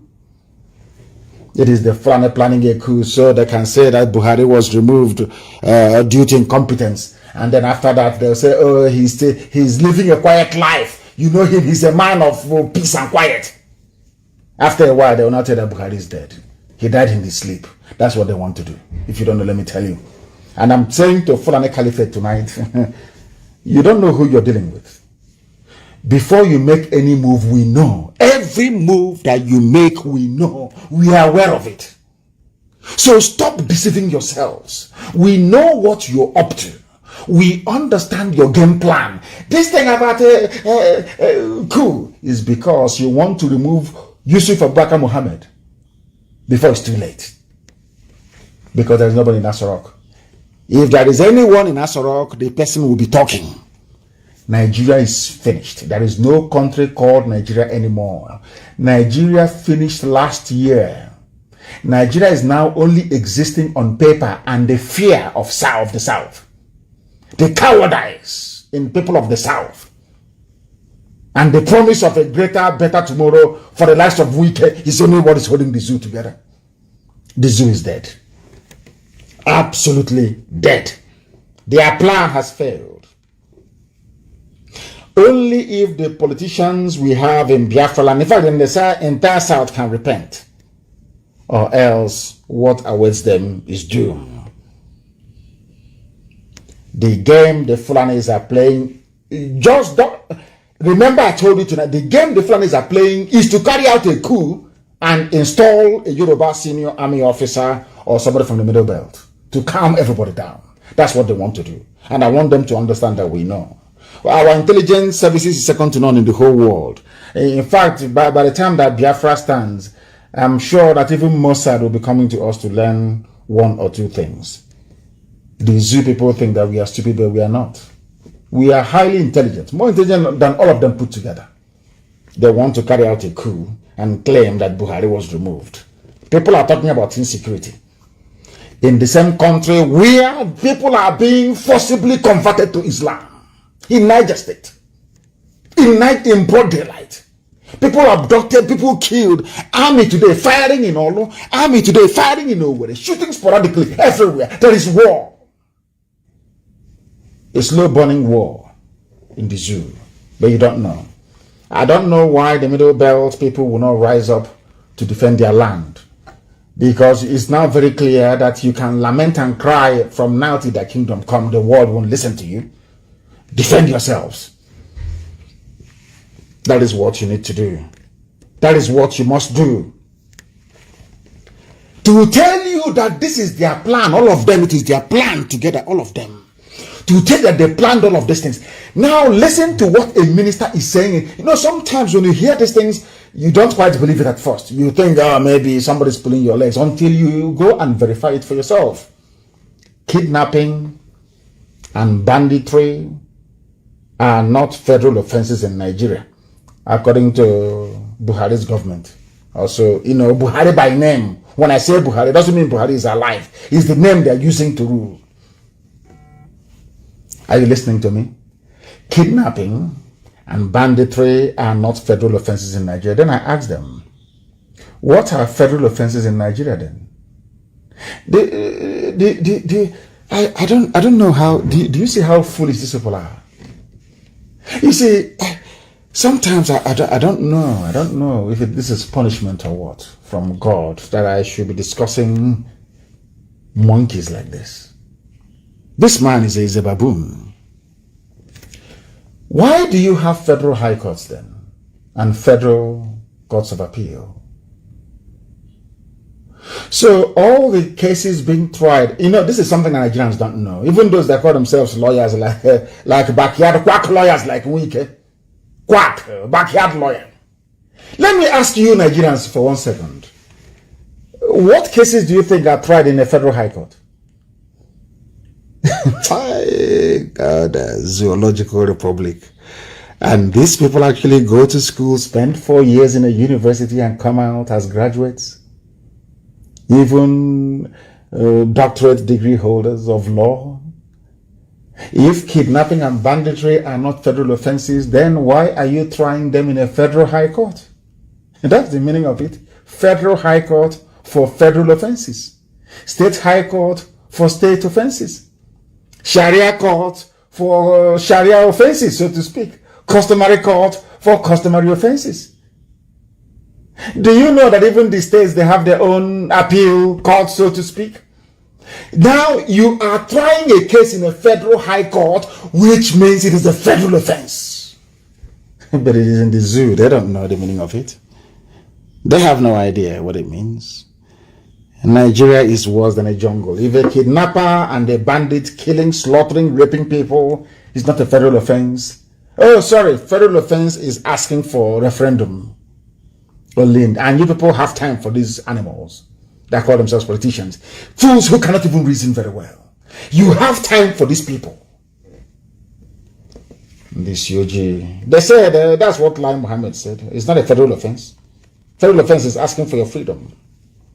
And all Nigerians can do is outrage. Outrage, as Lai Mohammed says, prosecuting bandits, not Buhari's government's job. What is your job then? You took a constitution, you swore to protect lives and property. That was what you swore to do. Now tell me, for goodness sake, tell me please, what is your job? Even the government that you claim that you have do not know their job anymore. They don't know what they're supposed to do. And they are in power. And you allow them to be in power. All you can do is outrage. We are outraged. Oh, have you heard what they're saying? Oh, have you heard what Lai Mohammed said? And that is all. The only solution is a popular revolution. I want youths from across the Middle Belt and the entire South to sit down, not to sit down in one place, communicate amongst yourselves and decide for a day to come when people will take over the streets. Let the revolution start. We outnumber them. They have AK-47. We have AK-47. They know it will be suicide for them to shoot at any crowd. They know it is suicide, not just for them, but for politicians nearby. The time for the revolution has come. Every day you lament, you tweet, you lament, you go to Facebook, you lament. Nothing is happening. They will never listen. That is who they are. That is how they are wired. They are never ever going to listen. The only way they can listen is through mass action. A revolution is what is needed. A revolution. Quit complaining, quit whining, and come out for this very revolution that must happen. It must happen. The same Fulani that brought in the bandits that are killing you are telling you that banditry is not a criminal offense. According to them, it's not their job to prosecute them. And by the way, if you're killed by kidnappers, you will go to heaven. According to Islamic cleric, we have 72 virgins will be waiting for you. I don't know what is waiting for the women. I know that for the men, 72 virgins are waiting for you. For the women, I don't know if it's 72 men who are there that are waiting for you as well. I have no idea. According to a cleric in a country you call civilized. How can some of you don't even have shame? How can you come from a country like this? If you're killed by criminals, the same Fulani criminals, they will not be prosecuted. No wonder nobody's arresting them. If it's not a federal offense, so because listen, the Nigeria is called Nigeria Police Force, which means it is loyal to the federal government. The army is loyal to the federal government, and they do not see kidnapping and banditry by Fulani people as a criminal offense. No wonder nobody's arresting them now. Is it a criminal offense to them? Do you understand me now? Being killed by kidnappers is a sure way of going to heaven. Only in Nigeria. You wake up the next day, I'm a Nigerian. Shame on all of you that stupidly refer to yourselves as Nigerians. Shame and big shame on all of you. The same people that came into power telling you we'll solve every problem. Look at, some of you have no regard for history. Friedrich Lugard told you that these people are spendthrift. All they know how to do is to spend money. Oyibo told you this nearly 100 years ago. White man told you this. This Fulani you're looking at, all they know is to spend money. They are very lazy. Oyibo told you this, but you never listen. You never ever listen. Let me tell you what they're doing in the zoo. The same people, we are coming to root out. Oh, how about war and corruption? Have you been hearing about war and corruption lately? Because nobody is more corrupt than this current APC government. They are the worst of the worst in the history of Nigeria. 316 projects were duplicated, worth 39.5 billion in the budget for 2021. APC. Fulani Janjaweed Party. The party of the same Tinubu asking you to vote for him. These are hardened criminals wearing agbada and danchiki on the floor of the National Assembly, looting and stealing. That is why they don't want Nigeria to break. Oh, no, our country, let's keep it one. Because they are thieves. Because of what they're getting. All of them, even from Biafra, from Oduduwa, these are thieves. These are certified criminals. When they tell you about one Nigeria, it's so they can keep duplicating the budget. It's here. It's the headline news. 316 duplicated projects worth 39.5 billion. It will go in the pocket of somebody. It's just news. You read it and you just go away and there's nothing. Nobody cares. But that is your future. They steal this money, they go and print money for you. They steal this money, they bank it abroad in dollars, and they are printing worthless, useless naira for you. You people are in for one almighty shock. I'm telling all of you. But you will not know. After all, you're from the zoo. What do you know? Were you not there when the Fulanis came from Futajalon to conquer you? They're now coming from all across the Sahel in your backyard. You call the police will not come because it's a federal offense. According to federal government, it is not an offense. A supposedly federal offense is not a federal offense when it comes to Fulani. Are you listening to me? Isn't it very ironic? We have even the effrontery to even have the guts to face the media to mouth such rubbish. I'm sure the entire diplomatic corps in Nigeria will be wondering what sort of animals are these. Kidnapping and banditry is not a federal offense. Therefore, federal police cannot arrest them. Army cannot arrest them. But they can arrest people who are agitating. They can arrest Fadambaka. They can burn people's homes in Imo State. And you call that thing a country? It is a shithole, as Trump famously said. I'm telling you the truth. They duplicate, they steal, they pillage. As bandits are pillaging you, taking your land from you, Your so-called Fulani APC politicians are pillaging you by duplicating projects and pocketing the money. Tomorrow the idiot to come on Channels TV or AIT. Our country needs to be one. We need to synergize and look for a way out of this. Meanwhile, his pocket is stuffed with 36 billion. Criminals everywhere. The zoo has fallen. Nigerian military wants politicians, soldiers against coup. There are some types of discussions you have in Nigeria that makes me wonder what type of God created you people. What type of schools you went to. There is a senior advocate of Nigeria, alleged senior advocate of Nigeria, asking for coup to be conducted. And I want to ask him, which part of the world, civilized world, even ordinary Egypt, ordinary Egypt, can you have people coming out, somebody who is learned? I believe he has read history to come out to say the military should take over. What stops you from taking over? Does power belong to the military? Okay, you're telling us that whoever is carrying a gun is who power belongs to. A senior advocate of Nigeria.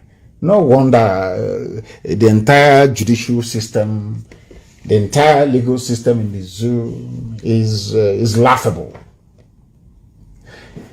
In the history of the world, if you want to change a government, it should be led by the people, by a popular uprising. That was the mistake that Nzogwu made. Nzogwu shouldn't have led the coup of 1966. What for? It's not your job. Your job is to defend the territorial integrity of the zoo, if it has one, that is.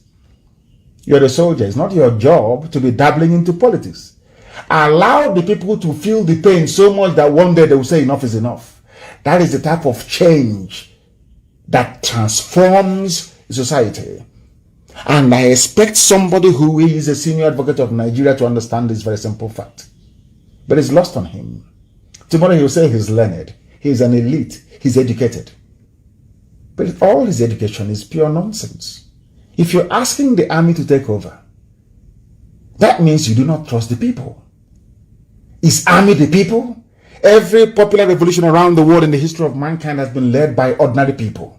Why are you inviting the army? Is it their business? Remember Russia? There was a time that during the dying days of the Communist Party in Russia, they tried to send the troops to go and kill people. I remember very clearly, Boris Yeltsin mounted the tank, one of the tanks that the soldiers that came to Russian White House to bulldoze it was driving. He mounted it and spoke to his people. The army of Russia said, we are not going to fire on our people. In Nigeria, if the army can say tomorrow, we are not going to fire on the people, things will be different. It will change. But because, of course, we are from Africa, slightly primitive. You know, African people, very primitive, very crude. If they promise you money and good life for your family, everybody else can go to hell.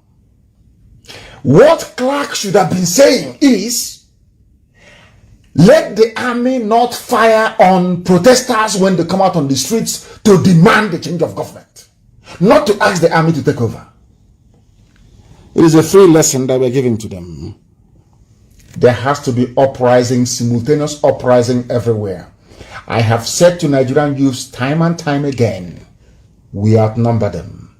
The only reason why NSAS protest collapsed was because of the ethnic sentiment introduced by Yoruba journalists, courtesy of Tinubu. That was what killed it. What is it saying? Oh, that Biafrans cannot come to Lagos to do this, to do that.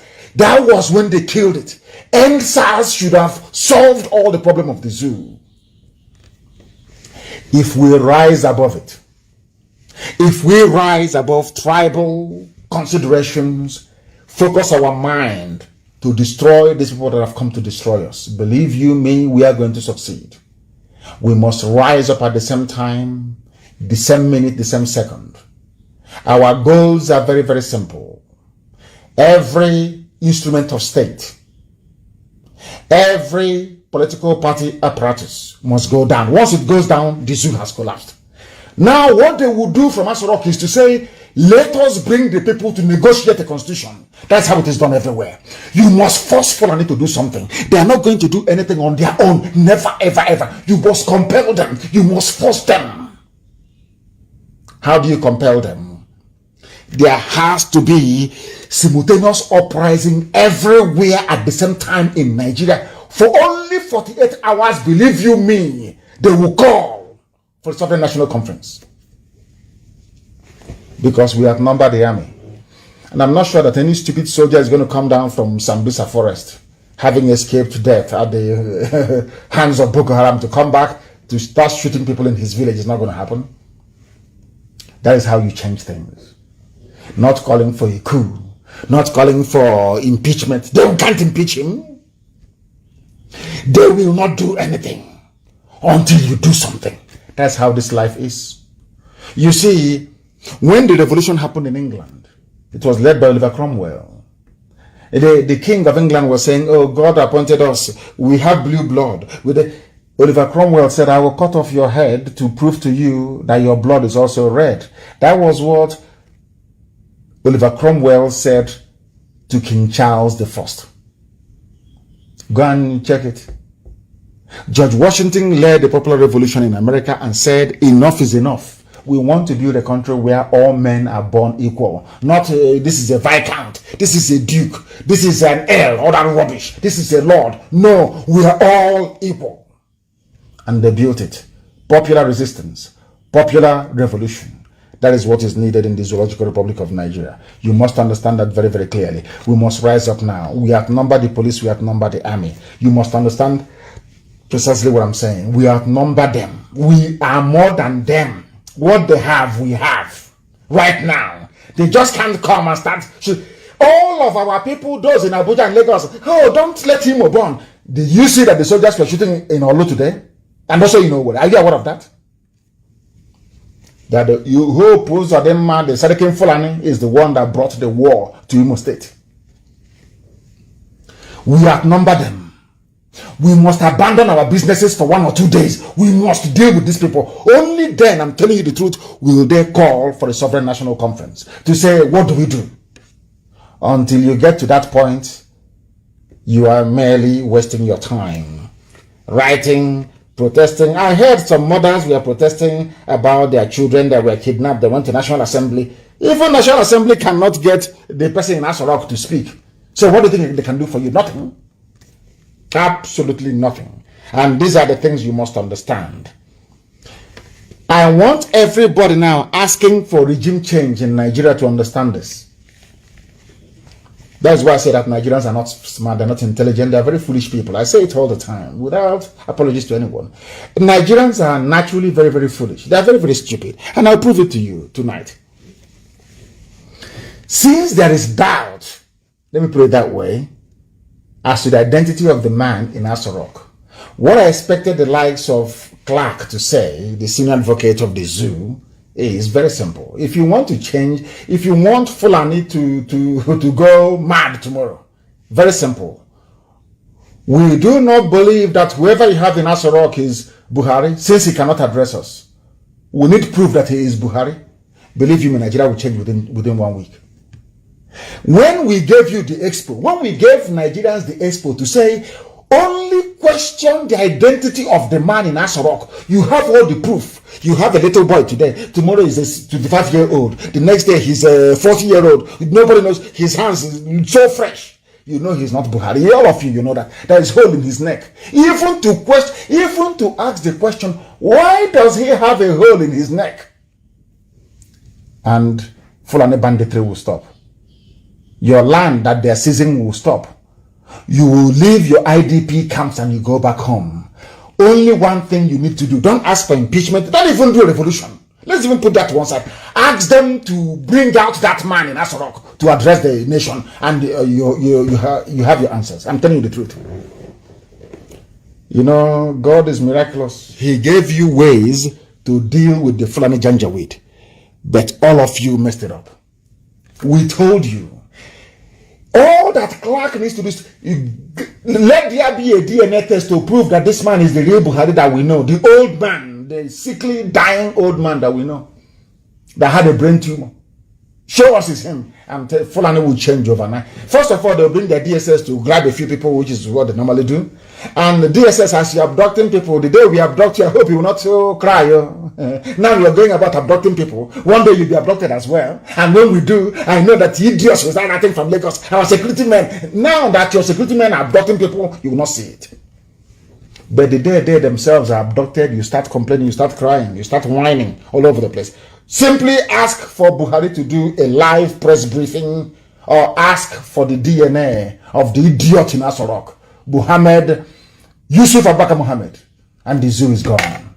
You get a regime change overnight. In fact, they'll tell you that he's going to London, he's sick, he's incapacitated now, Shibanga, please take over. That's all. Any day, forget about everything. Question folk zero down on the identity of the man in Asorok, that his house is burning and he's not speaking. Is that a president? Where in the world will you have this level of insecurity bordering on a civil war and no comment from the person you claim is the commander-in-chief and the president, his excellency, Mr. President, all that rubbish? Because he is not Buhari. Mr. Clark, rather than asking for a coup, rather than asking for impeachment, I have made it easy for you people, or should I say easier for you people.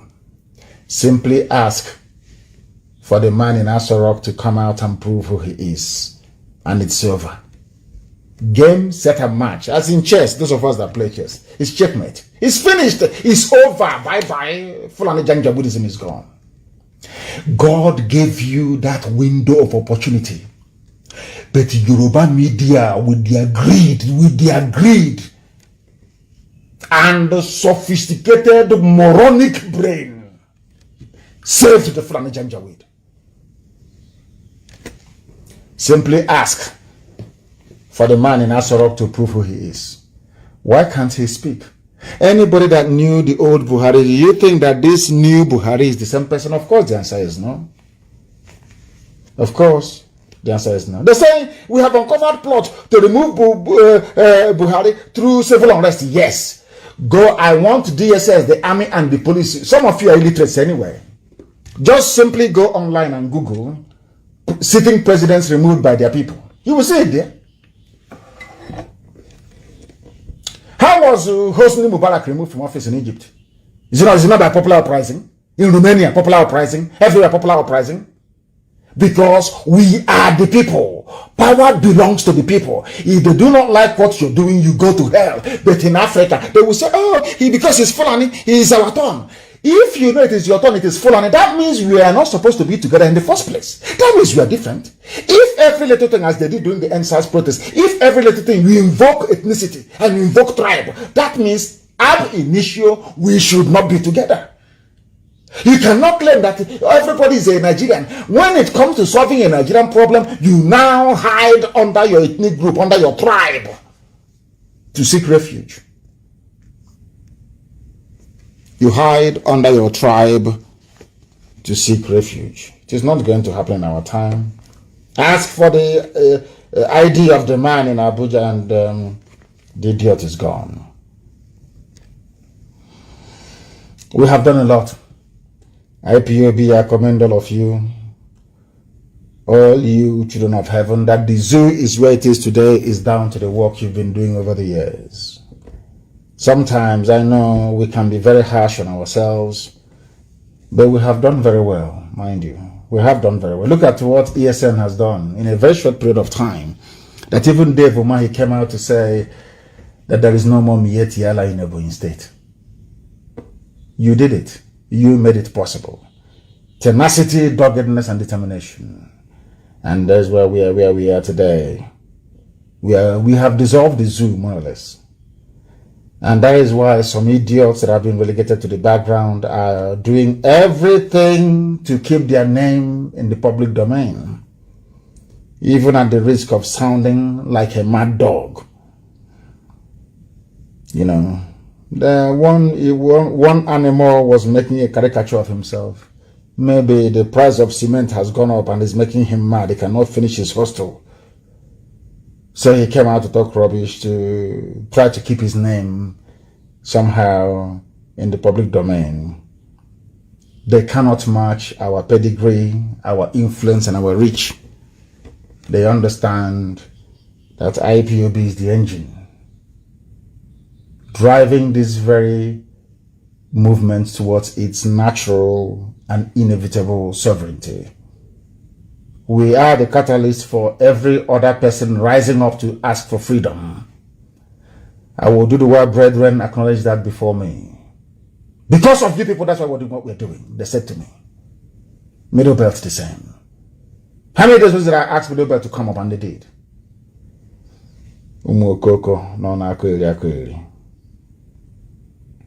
That is why I am glad this evening that the Middle Belt have released their country flag, their currency and coat of arms, and we must encourage them. I am encouraging Middle Belt to continue to do what they are doing, because that is the right way to go. Freedom for everybody. And you will get oil and gas from Biafra land for free. And for those of them saying, oh, we are from south, we are from Niger Delta and all that rubbish. Remember also we have the largest gas field in Ohaji. We have oil in Ebema, we have oil in Mbidi, we have oil in Awamama, we have oil in Aguleri, we have oil in Uguta. Yeah, are you listening to me? Oil everywhere, you know, Kwa.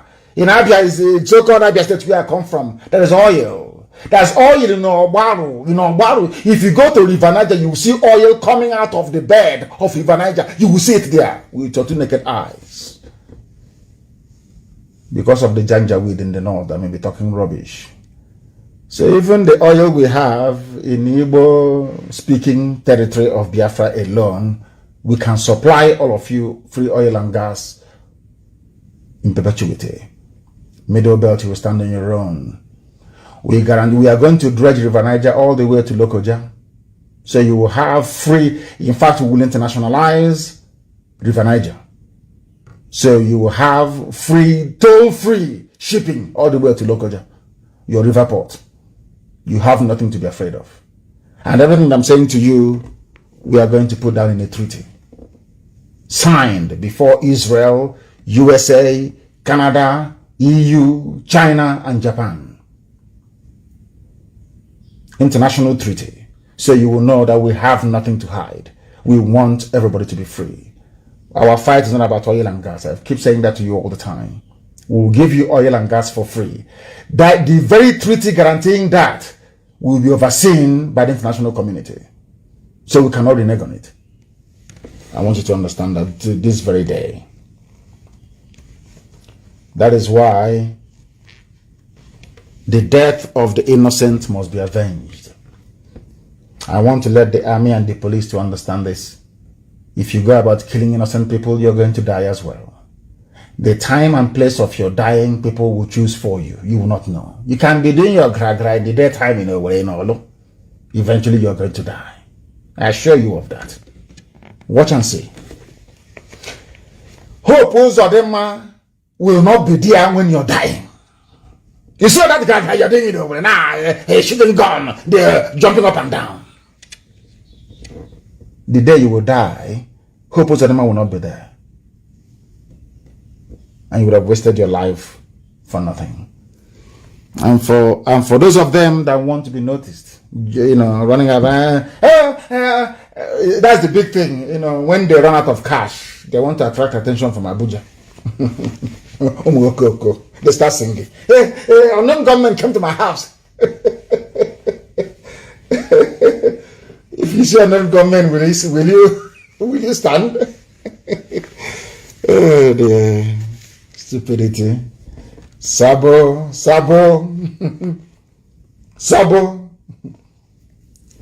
To not be well with them. In the Middle Belt, they are crying. The reason why they are crying in the Middle Belt is because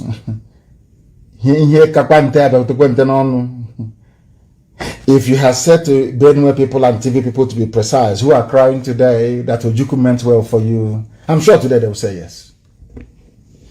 Ojukwu went to Aburi to negotiate restructuring. They rejected it. They lied. They used their media preponderance to propagate lies against an innocent man. They levied war against Biafra.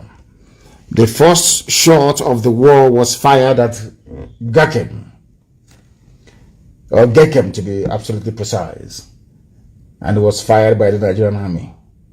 Fulani have always wanted to conquer us. You know, Britain thought that the Fulanis were very mild, you know, people, very stupid. They want to squander money. They want to own houses abroad and all the rest of it. They never knew that these are vicious, wild beasts. Now they have realized it. Britain is now saying, you can now say it, isn't it?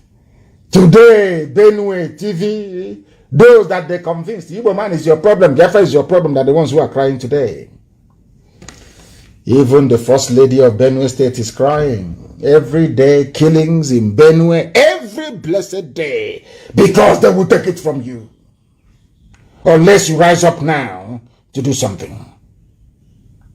No fewer than 17 persons, including women and children, have been reportedly killed, slaughtered by headsmen in the home of the wife of the Benue State Governor, Mrs. Eunice Autumn. Very clear, isn't it? The same people that call you North, we are from the North, we North against the South. Now they are the ones who are slaughtering you.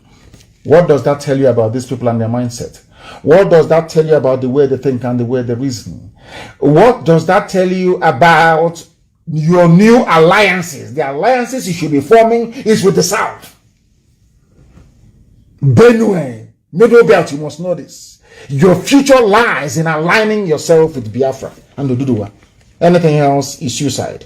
Because those people, they will take your land from you, they will kill you, they will impoverish you, they will rape your children, they will abduct you for ransom, and the police will not do anything because all these crimes I've just enumerated, they are all not federal offenses.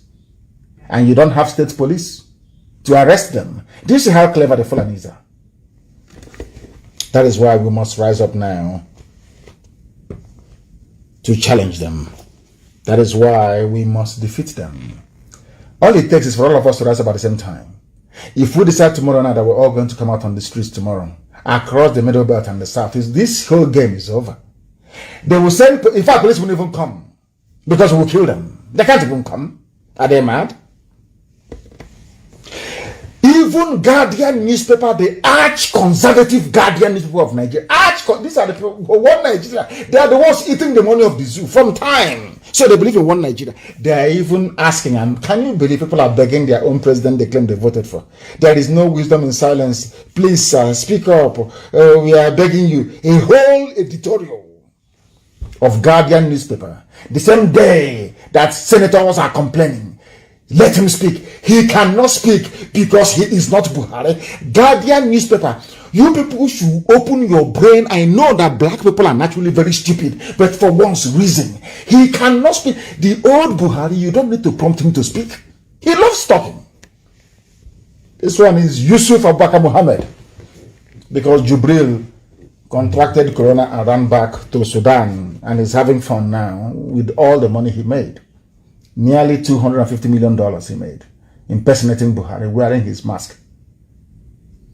Everybody involved in the recruitment of Jubril has been assassinated. All killed.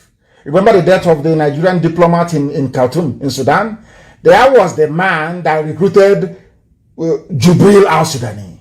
They killed him to kill every trace of discovery. There is no wisdom in silence. A whole Guardian newspaper editorial that tells you all you need to know. They are begging him to speak.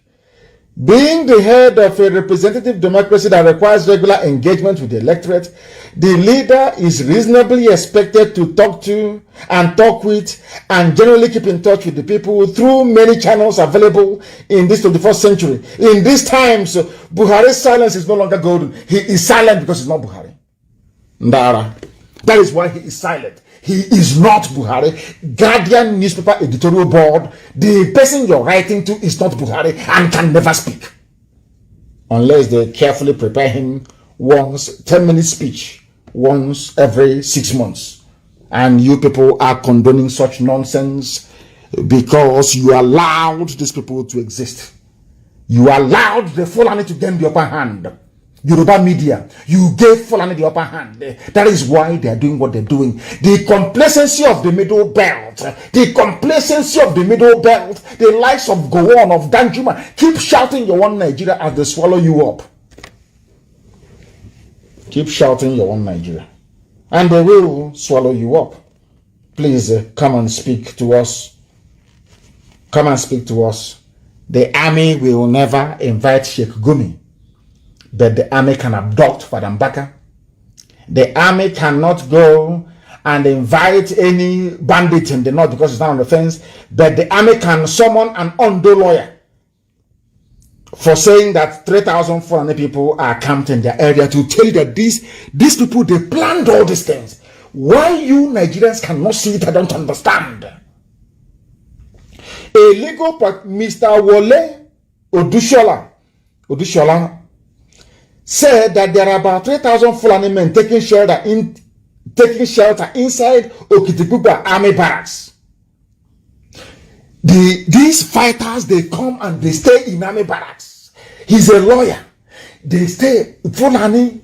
These people, Nigeria, you people, you don't deserve to live. You deserve what the Fulanis are doing to you. Fulani will go and bring killers and murderers, terrorists, and put them in army camp.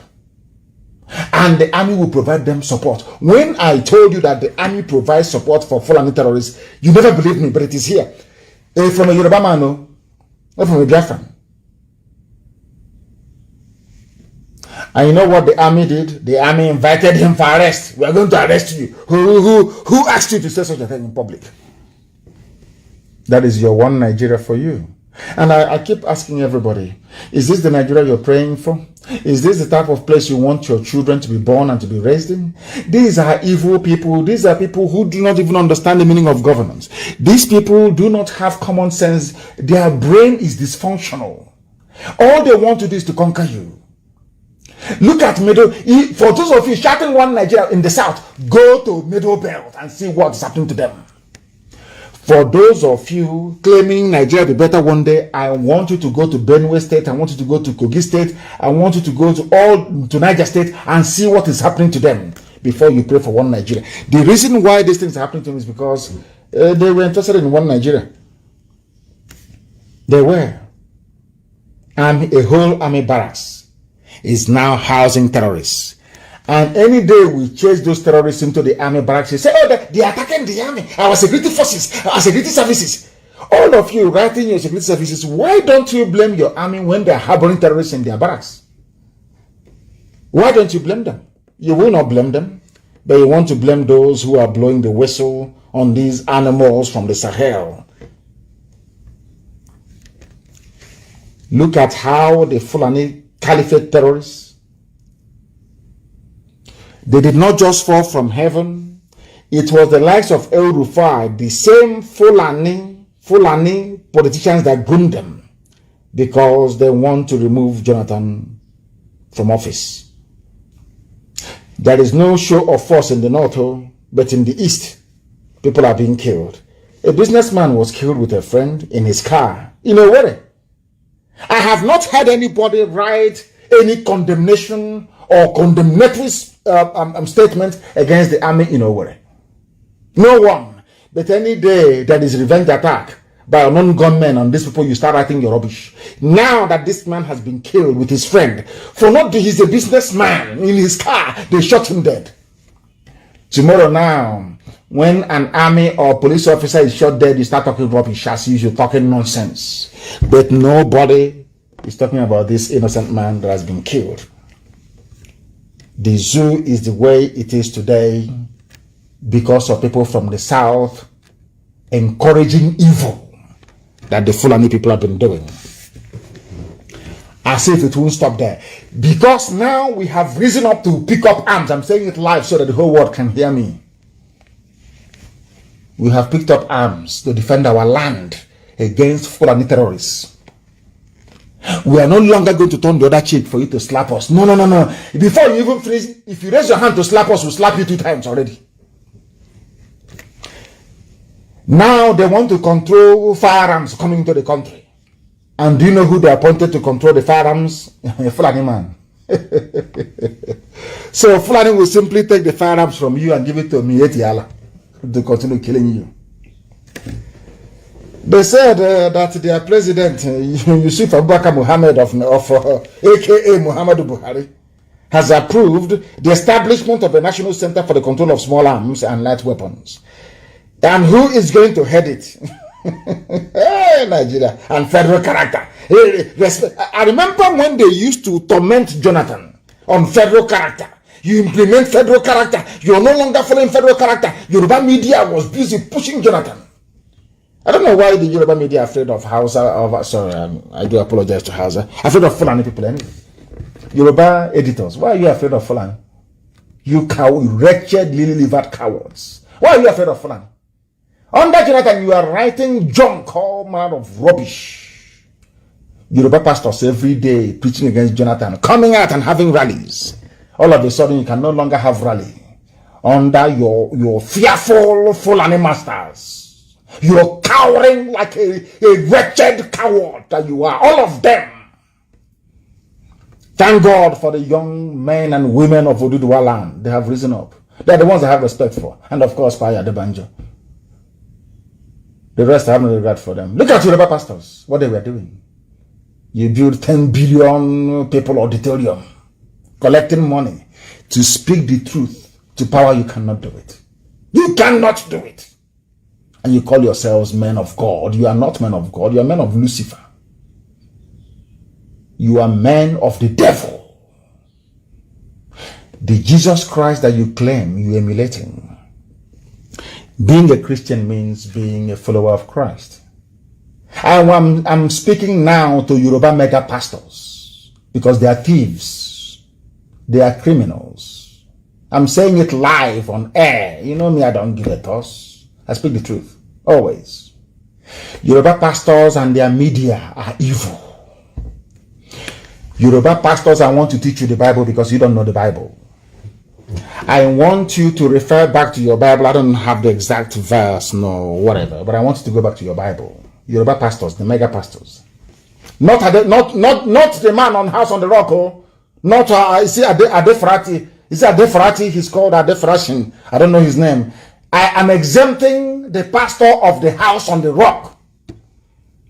He's a good man. I'm the man of God, I must say. So I must qualify what I'm saying. But you see the other ones with private jets and their white suit. Criminals, businessmen with the Bible. I don't want to curse them because there's no need. I don't want to curse them. You people attack Jonathan about federal character, that not enough Yoruba people are in the service of the government at ministerial level. Then you complained. You heard rallies. Today, there is death everywhere, every blessed day. You cannot rally anymore because you're cowards. You're not serving God. The Christ you claim you're following, this is for Yoruba mega pastors, with the exception of House on the Rock. The Christ you're following or you claim to be following, you don't even understand. Because if you people are genuine men of God, you will do what Christ did. Christ went into the temple in Jerusalem, I must say. The high priests, politicians, who are changing money in the house of God. And he called them vampires, snakes. He flogged people who were changing money in the house of God and said, this is the house of my Father. You don't come here to trade and change money. But today, you people are so avaricious. All you care about is money, not even the word of God. Not the word of God. If you care about the word of God, you will speak the truth to this very useless, idiotic, Fulani-run caliphate government. But you are afraid because they have your secrets. You don't want them to release your secrets to the public. Under Jonathan, who is a gentleman, you hounded him and you harried him every blessed day until he left office. You kept calling Christ and you kept calling God. The time has come for you now to come out and call Christ and call God, and you are all missing. I remind you once again of Archbishop Desmond Tutu. I remind you again of the pastor, the minister for House on the Rocks, who is a Yoruba man, fearless. I remind you of, so of course, Ingila is also a very good man, fearless. Mount the pulpit and condemn evil, you cannot do it because you're all compromised, because you're all businessmen. I feel sorry for those of them that go to listen to you people. I feel sorry because those ones are going straight to hell. I feel sorry for them, honestly speaking. Ignorance upon ignorance. That is why, let me tell you the name of the person who is going to be the new coordinator of light arms, so you don't bring in arms into Nigeria. His name is retired Major General A.M. Diko. Fulani. Everything is Fulani. And you're all clapping. Yoruba media. Anytime I'm calling somebody and I'm pointing there, they're evil. Yoruba media. It won't be well with you people. That people are dying today in Taraba, in Yobe, in Bron, in Sambisa, anywhere is because of Yoruba media. Yoruba media, they always side with the oppressor. Always siding with the oppressor. I don't know what is wrong with them. Is it that you people are born with this evil inside you, or once you study journalism, you become evil? What is wrong with Yoruba journalists? That you always siding the oppressor against the oppressed. You people are evil, along with your pastors. Very, very evil people. I thank God for the new generation. The new arms controller is his Fulani man. So he can take your guns and give it to Miyetti Allah to be killing you. Not one day has Miyetti Allah, president, been invited by the DSS or the army for questioning for all those inflammatory remarks. Not for one day. Not for one single day, never. I remember Punch newspaper when they were persecuting me. And IPOB killing us.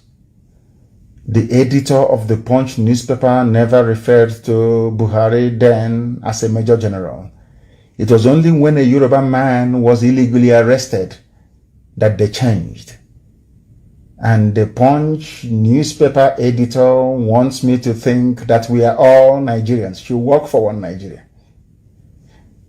Such nauseating hypocrisy.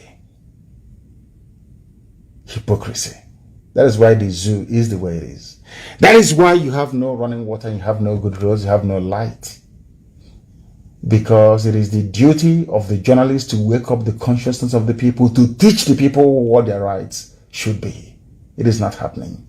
It is the duty of the men of God to rise up to speak truth to power. They do not do it, with the exception of a few people. That is why the zoo is in the mess that it is. Yoruba journalists are there, and only Lagos has a viable seaport, whereas the same Atlantic Ocean flows through Warri, flows through Iguacha, goes through Calabar. It never touched Yoruba media one day to say this is not good. We are in the same country. In the interest of this one Nigeria, we feel that Warri seaport should be opened to employ people to move goods down there, to develop that very area economically. Calabar seaport should be opened. Iguacha seaport should be opened. No.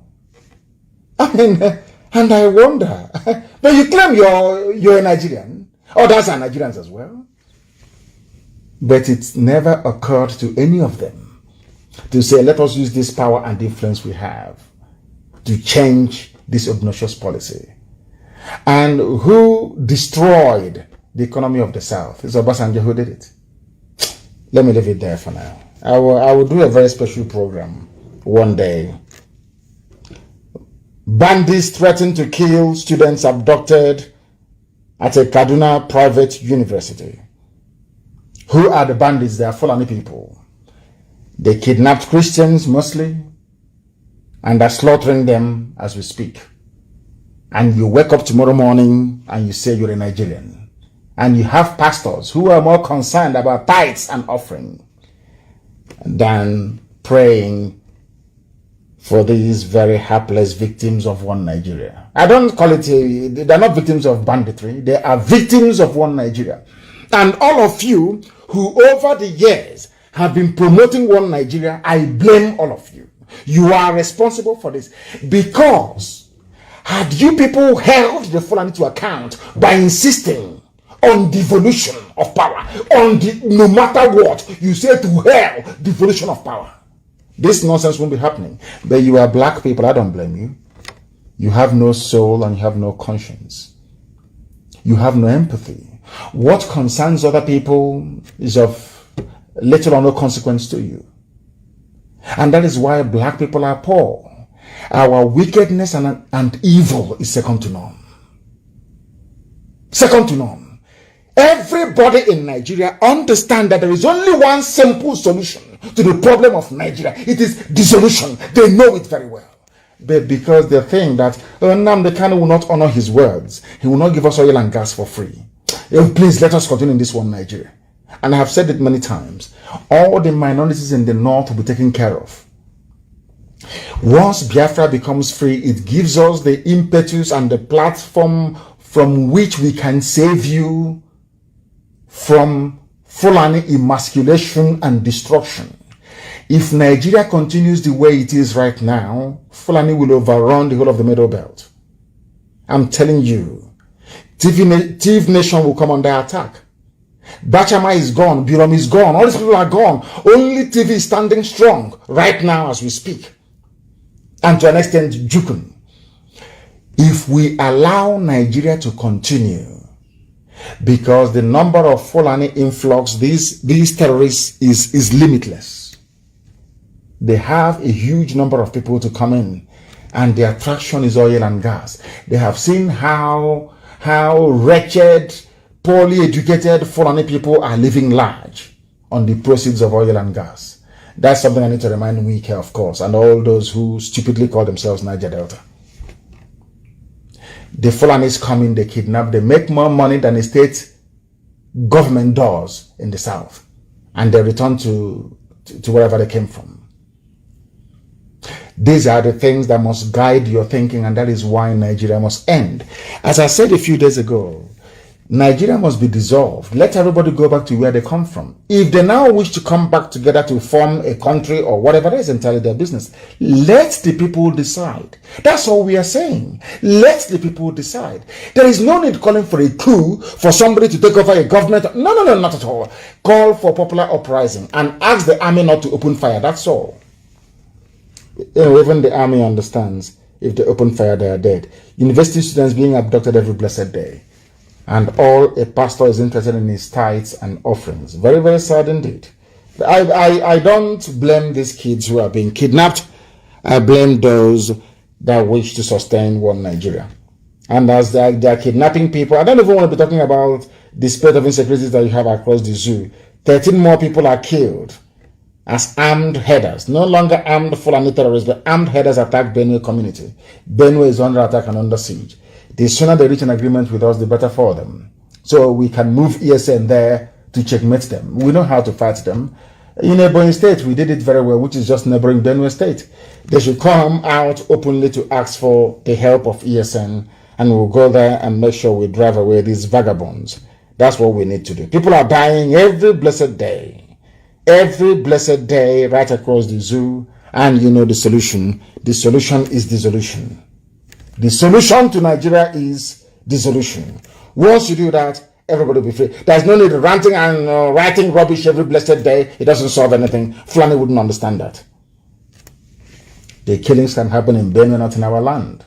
You come to our land, you kill us, we kill you back. It's as simple as that. If you're police or your army or anybody you kill, just one day. We may allow you 1 or 2 weeks to breathe. After that, you'll be dead. If you kill us, we're going to kill you. So under this climate that you have people saying, South will not be our next. I don't want to talk about this great harlot. South will not be our next. Buhari's aid, backs weak. Just imagine. The same thing that they did from the Middle Belt. The same thing that some fools did from Yoruba land. The same thing that some fools did in our land. Look at it now that is Fulani at your doorstep and you're crying and you're lamenting. South will not be our next. And you went to school. And I tweeted actually. I made a tweet which was very popular today, I must say. I asked this great harlot. I shouldn't have responded to her, but I had to, because to put the record straight. I said to her, if you say that South will not be annexed by Biafra, then tell your Fulani Janjaweed masters to refer to the 1966 coup by Nzoho as a South coup, not an Igbo coup. That's number. I'm sure that will shut her up. And the other lapdog, the other Fulani, Wike is the wife, the husband is Tambuwal. Dina lawyer or Tambuwal. You know, once I don't want to be, this is a family radio, I don't want to go too far. I don't know what they put in his mouth. I don't know what Tambuwal put in his mouth. Maybe it's lollipop, I have no idea. That is why he's talking rubbish. Talking rubbish. And they talk about South and the Niger Delta, all this rubbish. First of all, Imo State is in Niger Delta, for your information. Abia State is part of Niger Delta, for those of you idiots hiding under Niger Delta to be talking rubbish. That's number one correction. And number two, let us not label ourselves with this whole South, nomenclature, all this rubbish. Where is, who was the, maybe they won't know because they didn't go to school anyway. Wike. After snorting cocaine, he'll be talking rubbish. We cannot ask you a question. Where is General Philip Effiong from? And by the way, do you know that General Philip Effiong was the last head of state of Biafra? Head of state, general, head of state. Are you aware of that? Where is he from? He's from South, you know. Okay, so you want people to have regard for you more than the head of state of Biafra land? I'm asking you a simple question. You claim you're from the South. Very soon you'll be very close to Argentina in your Southness. I want to ask you a simple question. Are you telling me that people will have more regard for you than a general, a Biafran general and head of state, Philip Effiong, from your so-called South? I'm asking you. That thing your husband gave to you, Wike, because I know you're not a man. I don't want to go and I don't want people to accuse me of homophobia, because I'm not. Anybody can do whatever they like. That's their business. That's your boy, that your husband, Tambuwal. Medinaye, you go to Sokoto, they pull down your trousers and your boxer shorts. You come back to Rivers, to a place you call Rivers State, talking rubbish. After starting cocaine. If you know you cannot handle Tambuwal, why are you taking cocaine? Mike, why are you snorting? Why do you take cocaine? You don't want to feel pain. That's why you take cocaine. Before you go to bedroom with your husband. Not ashamed of yourself, idiot. You're talking rubbish. Philip Effiong is from South. So to speak. The last head of state of Biafra. And that is why Akwa Ibom is doing us proud. You're a wretched slave. Look at Ken Sere-Wiwa. Are you more than Ken Sere-Wiwa? Look at Mbaka. Mbaka used to be with them before. You're a wretched, cocaine snorting idiot. In 2 years' time, if at all the zoo can survive, you come down. Then you will see what will happen to you. Fool. Keep making noise for the gallery. Keep making noise every day. You make noise, so your husband will acknowledge you from the north. That hey, that's my girl. He's doing well in Rivers. He's doing well. You're not ashamed of yourself. May Elohim have mercy upon your soul. You're one man. Democracy is one man, one vote. You claim you're a Democrat, you behave as if you're a fool, a tin-pot dictator. Every component, ethnic nationality in Biafra land will have the choice to choose via a referendum if they're to become a part of Biafra or not. That day, should you wish or choose to do so, you will have one vote. And I'm even sure that your wife will vote for Biafra. Because cocaine has eaten your brain. The day they will take you, the day Fulani will deal with you, I can forgive anybody in life, I can never forgive you. The day Fulani will take you. Mark today's date, 5th of May 2021. Everything I say comes to pass. I'm sure you know that. The day they will deal with you. If after what Mbaka did for them, they are behaving this way, imagine what they will do to you. You're a very foolish man. A man whose local government starts with an Igbo name says he is not Igbo. The stupidity of these people is astonishing. If you're not Igbo, do you think, what do you think the German will see you as? So if you kill your fellow Igbo people, Fulani will promote you. Typical Sabo and a waste of space. Yet it was the same Igbo people that voted for Jonathan from your so-called South. The whole of South, how many votes did you give to Jonathan? Jonathan had the highest number of votes from the Southeast. True or false? We care. All these South garbage idiots and Niger Delta morons. Southeast gave Jonathan more vote than all of you put together. Twice. Because as one man said to me, I asked him, why are you voting for Jonathan? He said, Jonathan is my brother. It's inferiority complex. And the crimes you people committed, that's what is chasing you. You are afraid of abandoned property in Iguacha. You took the properties belonging to your own flesh and blood. And you know that in our culture, the land will strike you dead if you take your brother's property. It's in the Bible. It's in the Torah. Thou shalt not covet the property of your brother. It is in the Bible. Exodus chapter 20 verse 17. And we are the people of the old, people of the book. You understand this very well. That is why some of you in Equatorial land, because you stole properties that doesn't belong to you, you think that if you acknowledge that these are my brothers, so the land will kill you. Some of you grew up and went to school on stolen properties. Thieves, rogues, and Yoshi.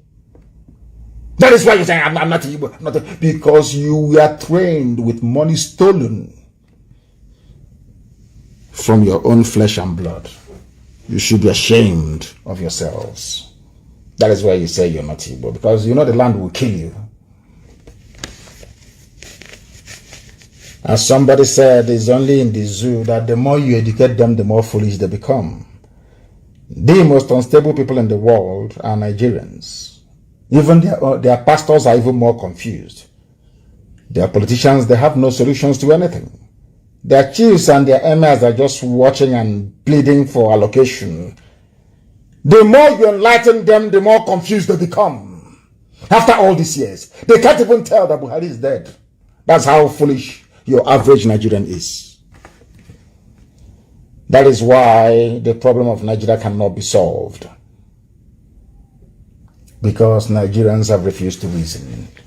And the only solution is dissolution. And, in their usual idiotic way in the South, especially in the East, a Fulefu brigade, you remember them shouting, Igbo presidency, Igbo presidency, Igbo presidency, Igbo presidency. I have news for you. Why PDP considers Atiku's Saraki Tambuwal as possible presidential candidates. Omahi, are you listening? Omahi and Dodgers or Carlo, are you listening? Efulefus, are you listening? They have divided their Nigeria between the north and the north. Because Sariki is the north. Tambuwal, that's Wike's husband, is from the north. And Atiku is also from the north. One Nigeria for you. These idiots. Anyway, I'm very glad because these noisemakers about Igbo presidency, they will now go and sleep. I have a few announcements to make this evening, very, very important, please. There are people who are visiting people's homes pretending that they are from PHCN to change your light bulbs for free. These are hardened Fulani terrorists. They will come into your homes and they will plant a bomb and it will go off. Don't allow them to come in.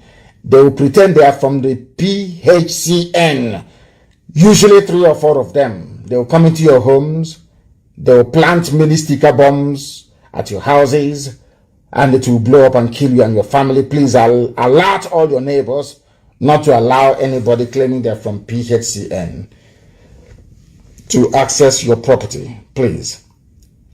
And we have done a lot of work to make sure there is no checkpoint in our land. There are 1 or 2 places where we've been told there are checkpoints, but always in the night they run away. But we are making sure there is no checkpoint in our land. But as I said, that has now changed the situation and given free rein to some people to do whatever they like. There is a toll gate somewhere at a NNAMDI'S bus stop, a toll gate. They are collecting money from people. 1,000 for big lorries and 200 is from the Navy.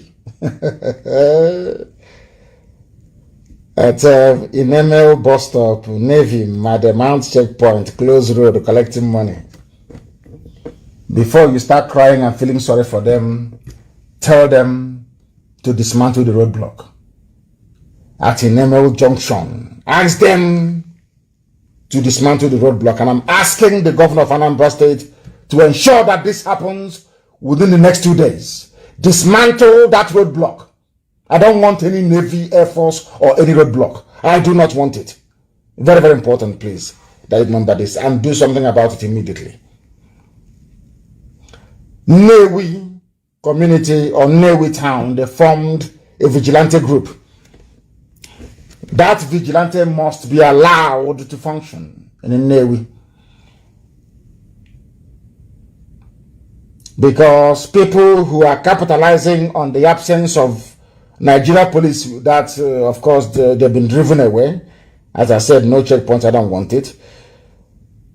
People should not capitalize on the absence of police to be committing crime after taking drugs given to them by politicians. Because ESN is in the bush, that is why groups like Newi Vigilante Group must be in the town. Onisha Vigilante Group, the same. They will not inform on ESN. If they do, then they're finished. They must be allowed to operate. Newi Vigilante will operate. Onisha Vigilante will also operate to make sure there is no form of criminality during the daytime within those environs. Very, very important place. And I want to thank my dear brother. I want to thank him. Nnemeka Ehiofo Chosen is called. Nnemeka Ehiofo. Thank you very much for your immense support and help. I am grateful, and Chukwu Kikabiama will bless you immensely. Bless you immensely for your support. Outstanding support that he gave to this very noble family. Thank you for that.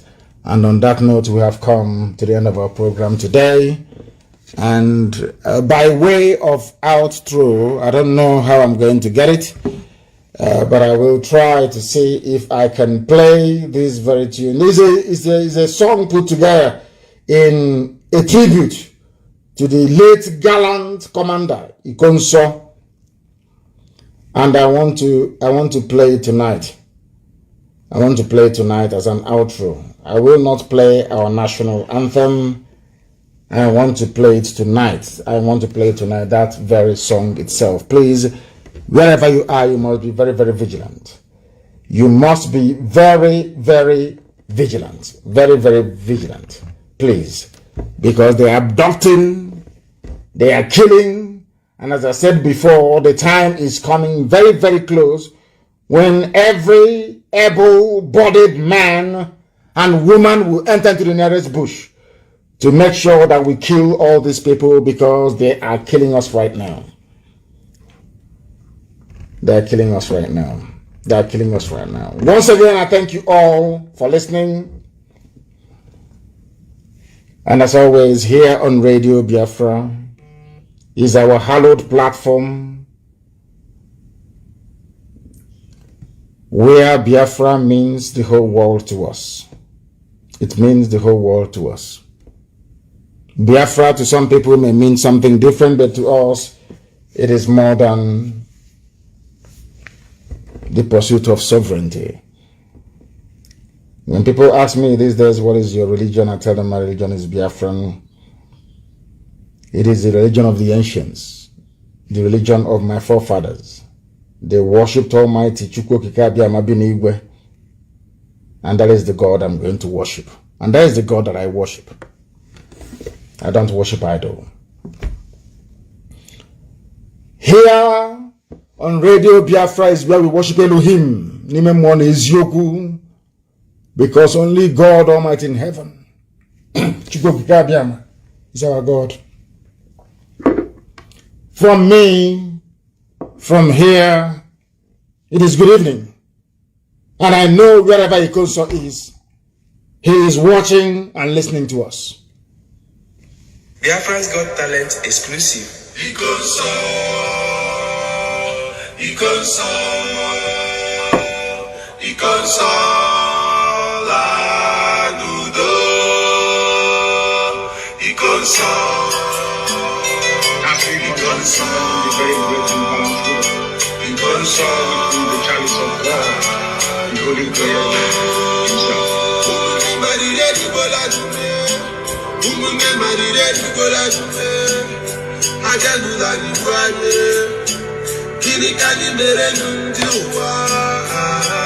Ikonso, Biafran warrior, Ikonso, freedom fighter man, Ikonso is our hero, Ikonso in the resting of the paradise. You fight like a soldier, and you die like a soldier.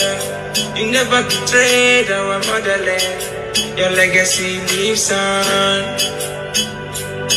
You are a gallant soldier, a fervent soldier, but no balanced soldier. My brother, you will live on. Ikonso, you will live on. Ikonso, Ikonso, Ikonso, what did you want to do?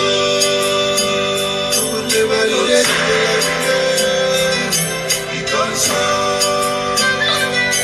Ikonso,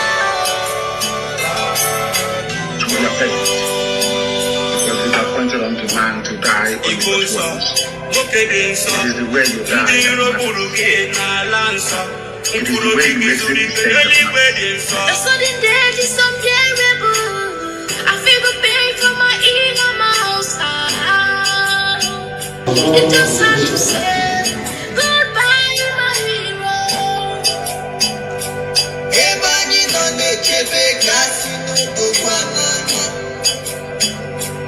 You left us, but you leave us. All on our board, until Pala Biafra, Jinji Treji, Allah Juroye, Iya Lota, ESN Commander, Umunde Rayanye, Onsamwala.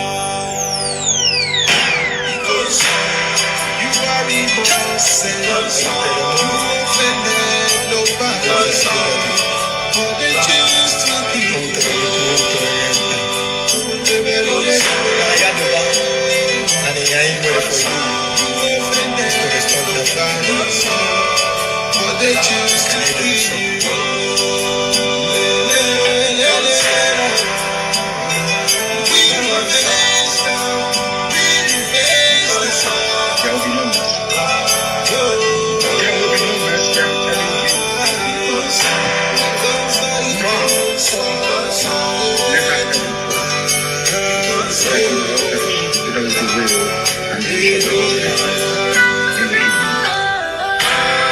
So your death will be remembered.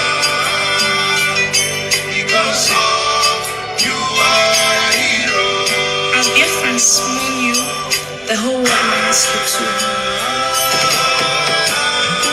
It truly pains my heart that you are no more. You are a hero. The shock can never go out from my heart like now. Continue fighting. You are a hero.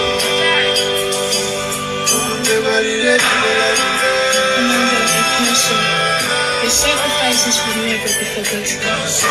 And we all beg you, reincarnate soon. And the console will be avenged without apologies to any idiot wherever in the world. And the work is ongoing to that effect. And we're not going to stop until the heads are complete. 2,000 of them. Biafra's Got Talent is